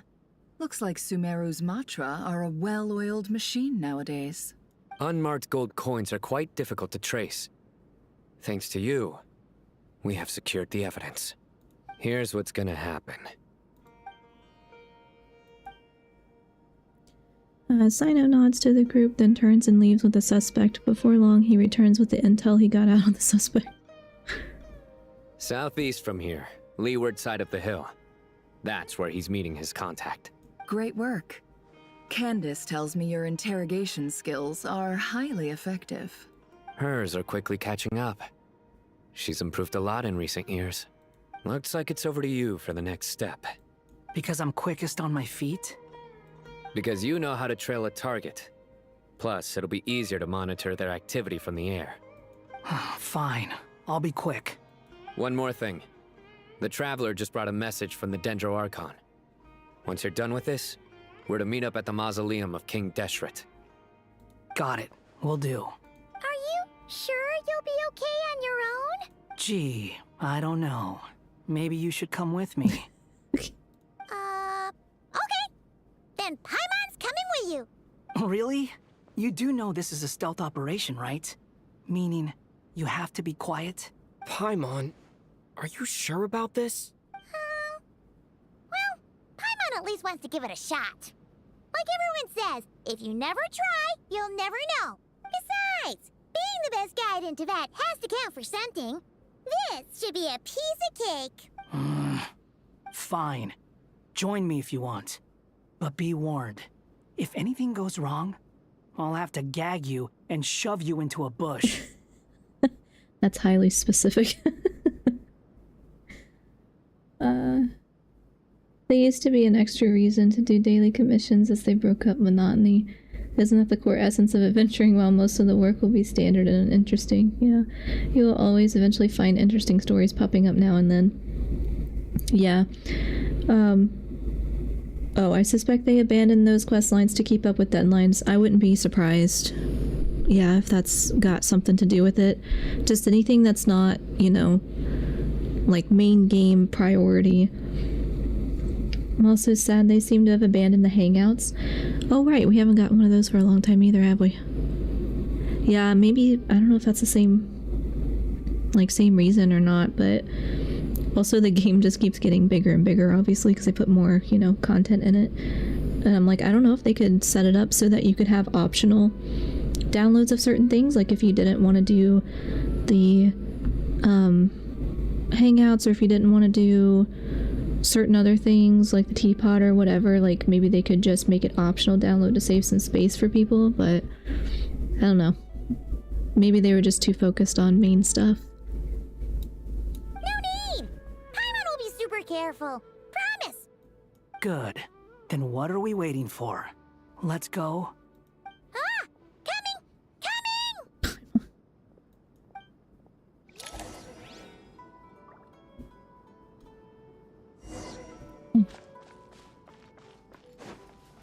I'll have Too slow.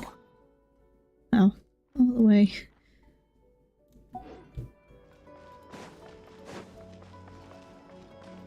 Quit following me. I don't know that I even ever finished all the hangouts. I don't think I did.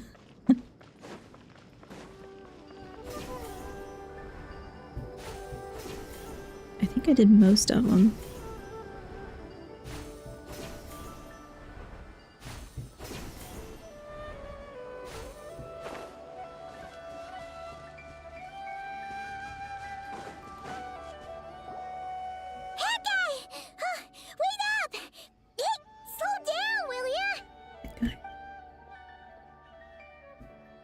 We're here. Now we wait. Okay, yeah, cool. Cool. What's on your mind, Paimon? Huh? Oh, nothing? I thought all you cared about besides being a guide was food and sleep. That's pretty Why accurate. the sudden urge to go on a dangerous mission? What's that supposed to mean? Paimon's been on plenty of dangerous missions before. But never on your own. You hardly ever leave the Traveler's side. Just saying. I'm kind of at loose ends right now. So if you did want to share, I suppose I'd have to listen. If not, suit yourself. Makes no difference to me. Hat guy? Do you think Paimon is useless? He might not be the right person to ask. What? Where's that coming from? When we were in Notcry, Paimon suddenly realized something. Even though Paimon's with a Traveler every single day, whenever we face real danger, she can't do anything to help. Paimon doesn't get like this very often. She just got really scared when the Traveler got kidnapped that time. What if he never came back? What would Paimon do then? And the more Paimon thought about it, the more useless she felt. But Paimon doesn't want to be a burden. Paimon wants to be a friend who's actually useful. Does that make any sense? You know, that feeling of just being completely useless and... Oh. Paimon probably sounds so ridiculous right now. You asked the right person. Boy, do I know that feeling. Oh, hat guy. It's never not gonna be funny. Let's see. Didn't we do that character arc for her before? I kind of remember vaguely something along that line. Yeah, I don't have specifics. Also, you're a bit mean to Hat Guy. He's a good guy and he won't be a dick. No, I just meant like, if anybody's gonna be kind of like, you know, more cynical and like rude about it, it'd probably be him. Not like if she had asked anybody else in the group. Paimon doesn't realize that without her, Levine would have probably succumbed to loneliness and isolation. Yeah. Yeah. I'm back. Welcome back, Hadi. But no, I like Hat Guy a lot. Or whatever his name. I like him a lot. I just feel like if you're gonna ask somebody that question, I would not have chosen him. I'm not gonna try and encourage you. What I will say is this. When you start doubting yourself, you have two choices. Give up or change. You have to make the decision to move forward. Otherwise, no amount of consultation from other people is gonna help you. So ask yourself, what do you want? To get stronger? To learn more? Whatever it is, go do it. You won't have any regrets if you can at least say that you tried. Alright. Something's not right. Shouldn't they be here by now? Paimon, is it just me? Or is it a little too quiet around here? Should Paimon take a look? We'll give it another hour. If nothing happens, we head back. Okay. Time ticks by, but still nothing happens. How strange. We've been here for ages. Where the heck are they? Have we been stood up? What is it? Did you think of something? Something feels off about this whole situation, but I can't quite explain why. We know for sure that the guy Sinocot had something set up, yet somehow his contact is a no-show. So, either the handler got caught, or, more likely, they decided to cut our guy loose. But how would they know to do that? Wouldn't they at least send someone here to check things out? That's the problem. They couldn't possibly know what's happening here. Unless... This feels all too familiar. Come on, let's head back. Well...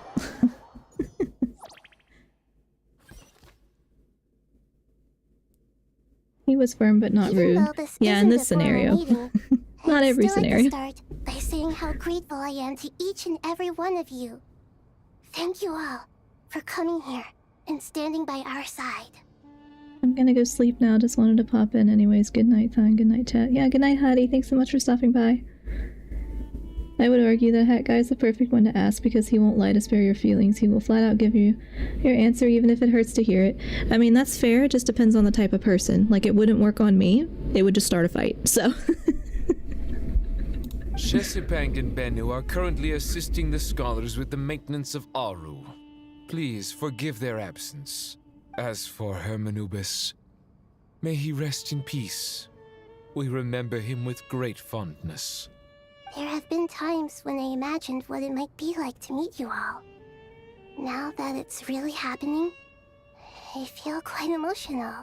Time has taken many things away, but that which remains is all the more resilient. I must say, there is one thing that rather surprises me.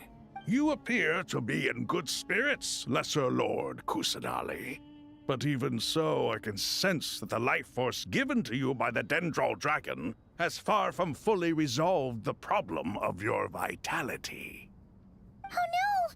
So even a Pep's power didn't work? Don't worry, Paimon. It worked very well indeed. The issue is how closely I am tied to Irminsul. Until the problem with it is resolved, there is no way I can fully recover.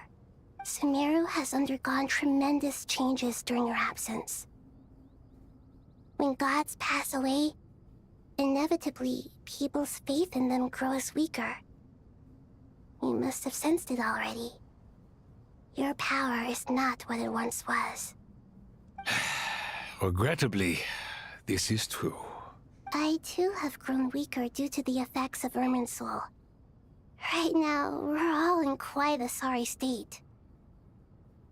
Then what do you suggest? We take all the help we can get. Sumeru is our shared home. You and I, gods and humans alike. We must unite all our strength in this moment. Though Al-Ahmar is no longer with us, the alliance between the three gods remains in force. Regardless, as subjects of our king, we have a responsibility to support Sumeru through this catastrophe. Not to mention that it was the people of Sumeru who released us from this prison of Aru. Times have changed, and the people of today possess greater wisdom than those of the past. You really know how to give a rousing speech, Goatee. Just call them Goatee. Now then, let us learn more about your plan. The brightest minds of the Sumeru Academia are busy opening and renovating Aru. They claim it has something to do with Irminsul? Correct. Irminsul has existed in Teyvat since the very beginning.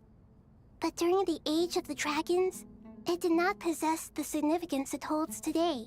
After the heavenly principles arrived, the power of the Light Realm was divided into elemental energy, and Irminsul was refashioned as a device that records and preserves all information. Since then, everything in this world has been inextricably linked to it. As the Dendro Archon, I have a duty to protect Irminsul. To Sumeru, it is both a national treasure and undeniably a major threat. Teyvat has seen many upheavals in the last few years. The most recent of these was a major crisis in Notcry, which forced Sumeru to be even more vigilant than usual. I made sure to monitor all the pathways through which an outsider could potentially transmit themselves into Irminsul. But despite my efforts, a major problem still arose within. I still believe that someone has actively invaded Irminsul. But rather than taking any of the pathways I referred to, the intruder chose instead to utilize the most direct route, and the only one that cannot be protected against, by entering Irminsul through death. I see what you mean. You cannot simply stop all deceased souls from returning to the ley lines because of a potential invasion that could occur at any time. That's right. As important as it is to guard against external threats, I couldn't allow myself to stop the souls of the departed from finding peace. Please, understand how difficult this predicament was for the Dendro Archon. Defense has never been an easy task. After Irminsul was invaded, my authority was quickly restricted. Soon after that, the tree began denying access to any connections. I'm sure you feel responsible, but you are not to blame. No one can predict every possible disaster. There will always be trials and tribulations for the world to endure. But the people of Sumeru should not have to endure this. We must find a way to break through the lockdown and connect to Irminsul. And this is why you need Aru. Yes. The only thing in Sumeru capable of rivaling Irminsul in terms of overall function and performance is Al Akhmar's legacy, Aru. Oh, I'm gonna sneeze. Okay, I muted it in time. We're good. Ugh. I don't think I'm getting sick, at least I hope not, but I've sneezed so much today. The blunt truth isn't always the right way, and most people will prefer the blow be lightened with half-truths or omissions, but sometimes people aren't looking for that because it doesn't solve it. Yeah, I mean, depends on the person, because blunt truth isn't gonna help either for a lot of people. Like, there are more tactful ways to do it, so it's better just to ask what they're looking for. Sorry, I'm so sniffly now. Ugh. All I managed to do before falling into a coma was make some minor adjustments to Irminsul. Using Aru is a last resort, and a move that comes with enormous risks. The scholar's initial plan was to borrow Aru's power to reboot the Akasha, then use the Akasha to connect to Irminsul and investigate. Unfortunately, Irminsul has suffered far greater damage than they first thought, rendering that plan futile. To rise to the challenge, we had to resort to a more extreme and far costlier means. This has led to a number of new contingency plans. To reclaim Irminsul, our brightest scholars have made further modifications to Aru with multiple goals in mind. I thank you all for giving them your blessing in this endeavor. Human wisdom has clearly improved over the millennia. You have not only our support, but that of the Jinn, the Aranara, and the Pari. Together, we will do everything in our power to save Irminsul. By the way, when you spoke earlier of an intruder, it almost sounded as if you knew who you were dealing with and what they were capable of. Well, since you ask.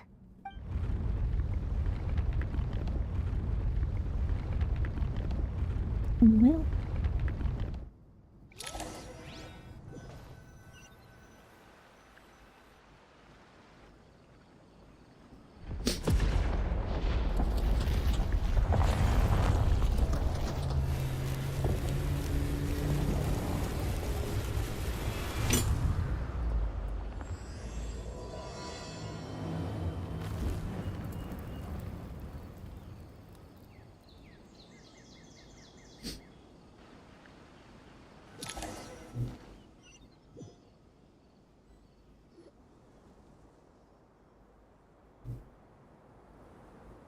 Master Tainari! What is that?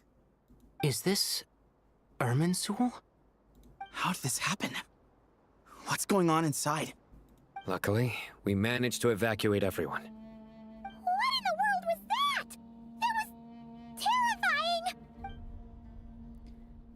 Nahida, so this is the catastrophe she's been fighting against all this time. Oh my. I understand now, Dendro Archon. You make yourself quite clear indeed. Not once over the millennia has Irminsul been so terribly afflicted as this. Please continue, Dendro Archon. Irminsul's root system is what comprises the ley lines. In the past, it has always been hidden away, going unseen by the general populace. But now, an evil intruder is making it reveal itself. It has become a tree of unbridled greed. A clear sign that a deranged experiment has advanced to a new stage. Blasphemy. From where I stand, an experiment in the name of blasphemy sounds rather improper. But if we are to honor Dottores' will, this is what we must do. The birth of this tree proves to me beyond doubt that this incident is connected to him. But to explain the situation in full, there is someone I need to tell you about. In the most concise and precise language possible, Nahida explains what she knows about the second of the Fatui Harbingers, the Doctor. His true name is Zandik, and his crimes are beyond all reckoning. Zandik. So it was him. I saw him in the desert once. A man of supreme arrogance. So this is where it has taken him. But didn't Dottore die and not cry? How is he still able to do all this? He must still have loyal followers amongst the Fatui. Even so, I'm still unclear as to how he has been able to wield such a profound influence over Irminsul. I can confirm that Fatui forces have arrived in Sumeru City. Furthermore, Irminsul seems to be undergoing some kind of mutation.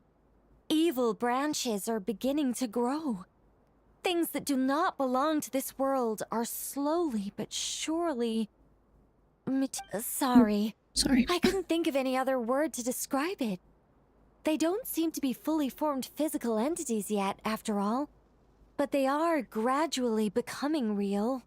A baleful tree, climbing up into the heavens. Speaking of Dottore, I have some information on that front as well.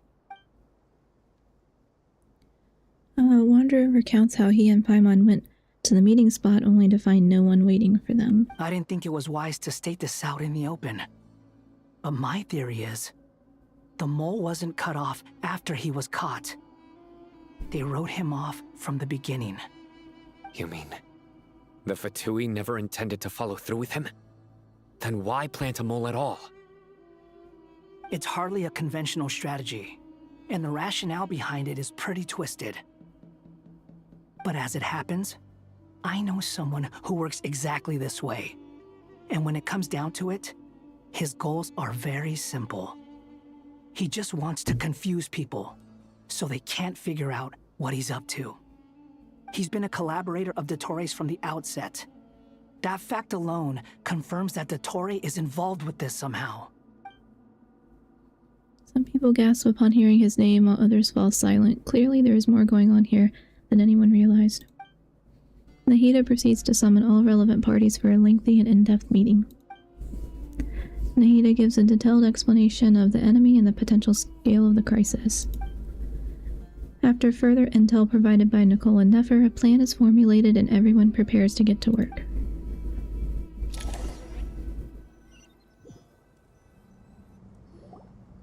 There is still much to be done. Everyone, please remember our core strategy.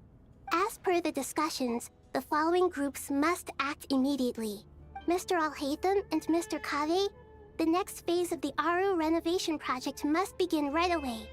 Godspeed to you both. We'll give it everything we've got. The plan looks feasible, but the implementation will require certain resources. General Mahamatra Sino and his team will help to procure the materials required for modifying the terminal. No problem. I've already spoken with Sethos and Hat Guy, and they've agreed to assist me. This kind of thing is best left to the fleet-footed, right? Hat Guy? If it's efficiency you're after, we're the right people for the job. Following up on the elemental energy amplifier we discussed, Ms. Dory, I assume you're the one most familiar with the status of this project. Aside from the Dendro Archon, of course. Yep, that's right. Leave it to Lord Sangama Bay. Got it. Well, I'd like Madame Farazan, Kale, and Nicole to support Dory on the technical side. You can count on us. Will do. Rest assured, I'll take good care of Kale. Dia, Candace, and Nefer, you'll be in charge of negotiating between the various parties. I trust you remember our goal. You bet. We can handle it. Good. I believe that covers everything.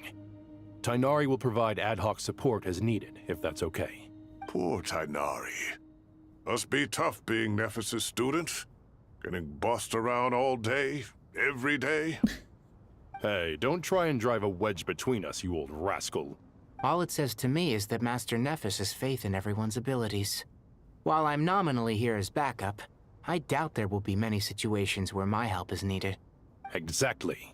Finally, Traveler, you and I will head to the border between Sumeru and Natlan. Once that task is complete, I'll be asking some of you to accompany me to the Eternal Oasis. The Eternal Oasis? I thought that was just a legend. So it does exist after all. Regarding your trip to Natlan, under normal circumstances, a meeting between our two nations would be a far more formal affair. Unfortunately, Sumeru is all but completely cut off from the outside world at present.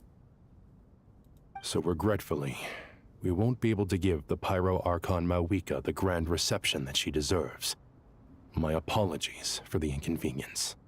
Not a problem, we'll do our utmost. No point putting too much pressure on yourselves. That goes for everyone. Right. Especially you, Dendro Archon. I'm sure you're still feeling quite weak. Don't worry about me. The Dendro Dragon's life force will sustain me. Plus, we'll be there every step of the way. Nahida will be just fine. Yes. I believe in myself. And I believe in every one of you. Well, time to get going. Okay. I think that's a good stopping point. Because I am losing steam and I gotta go meal prep for tomorrow when my retreat starts. So I gotta make sure I got everything ready. I did today's stream in replacement of Saturday, but I guess we're still gonna be behind a stream because Thursday I know I'm getting back late from the retreat, so I probably might not even be back in time. So unless something changes with that, I'll be back Saturday at normal time. But I think I'll probably be at the retreat too late to make it back reasonably in time for Thursdays. So that's what I'm thinking right now is Saturday. So unfortunately I'm still behind a stream, but I tried. Okay, I'm gonna go make some food and try to rest. before tomorrow because it's gonna suck. But thanks everyone. See you later then. Yeah, see you later, Dawnseeker. Thanks so much for hanging out. Thank you for stream, Thondio. Yeah, thanks so much, Cam McCain. Appreciate you hanging out. That's okay, we appreciate whatever you're able to do. Thanks so much, Anthony. Thanks all for hanging out with me. Appreciate it. And I will be back Saturday. Unless anything changes, I'll keep you updated. But Saturday, I know I have nothing at that time, so I should be good. But yes, have a good night or a good day, whatever time zone. And I will see you all next time. Bye.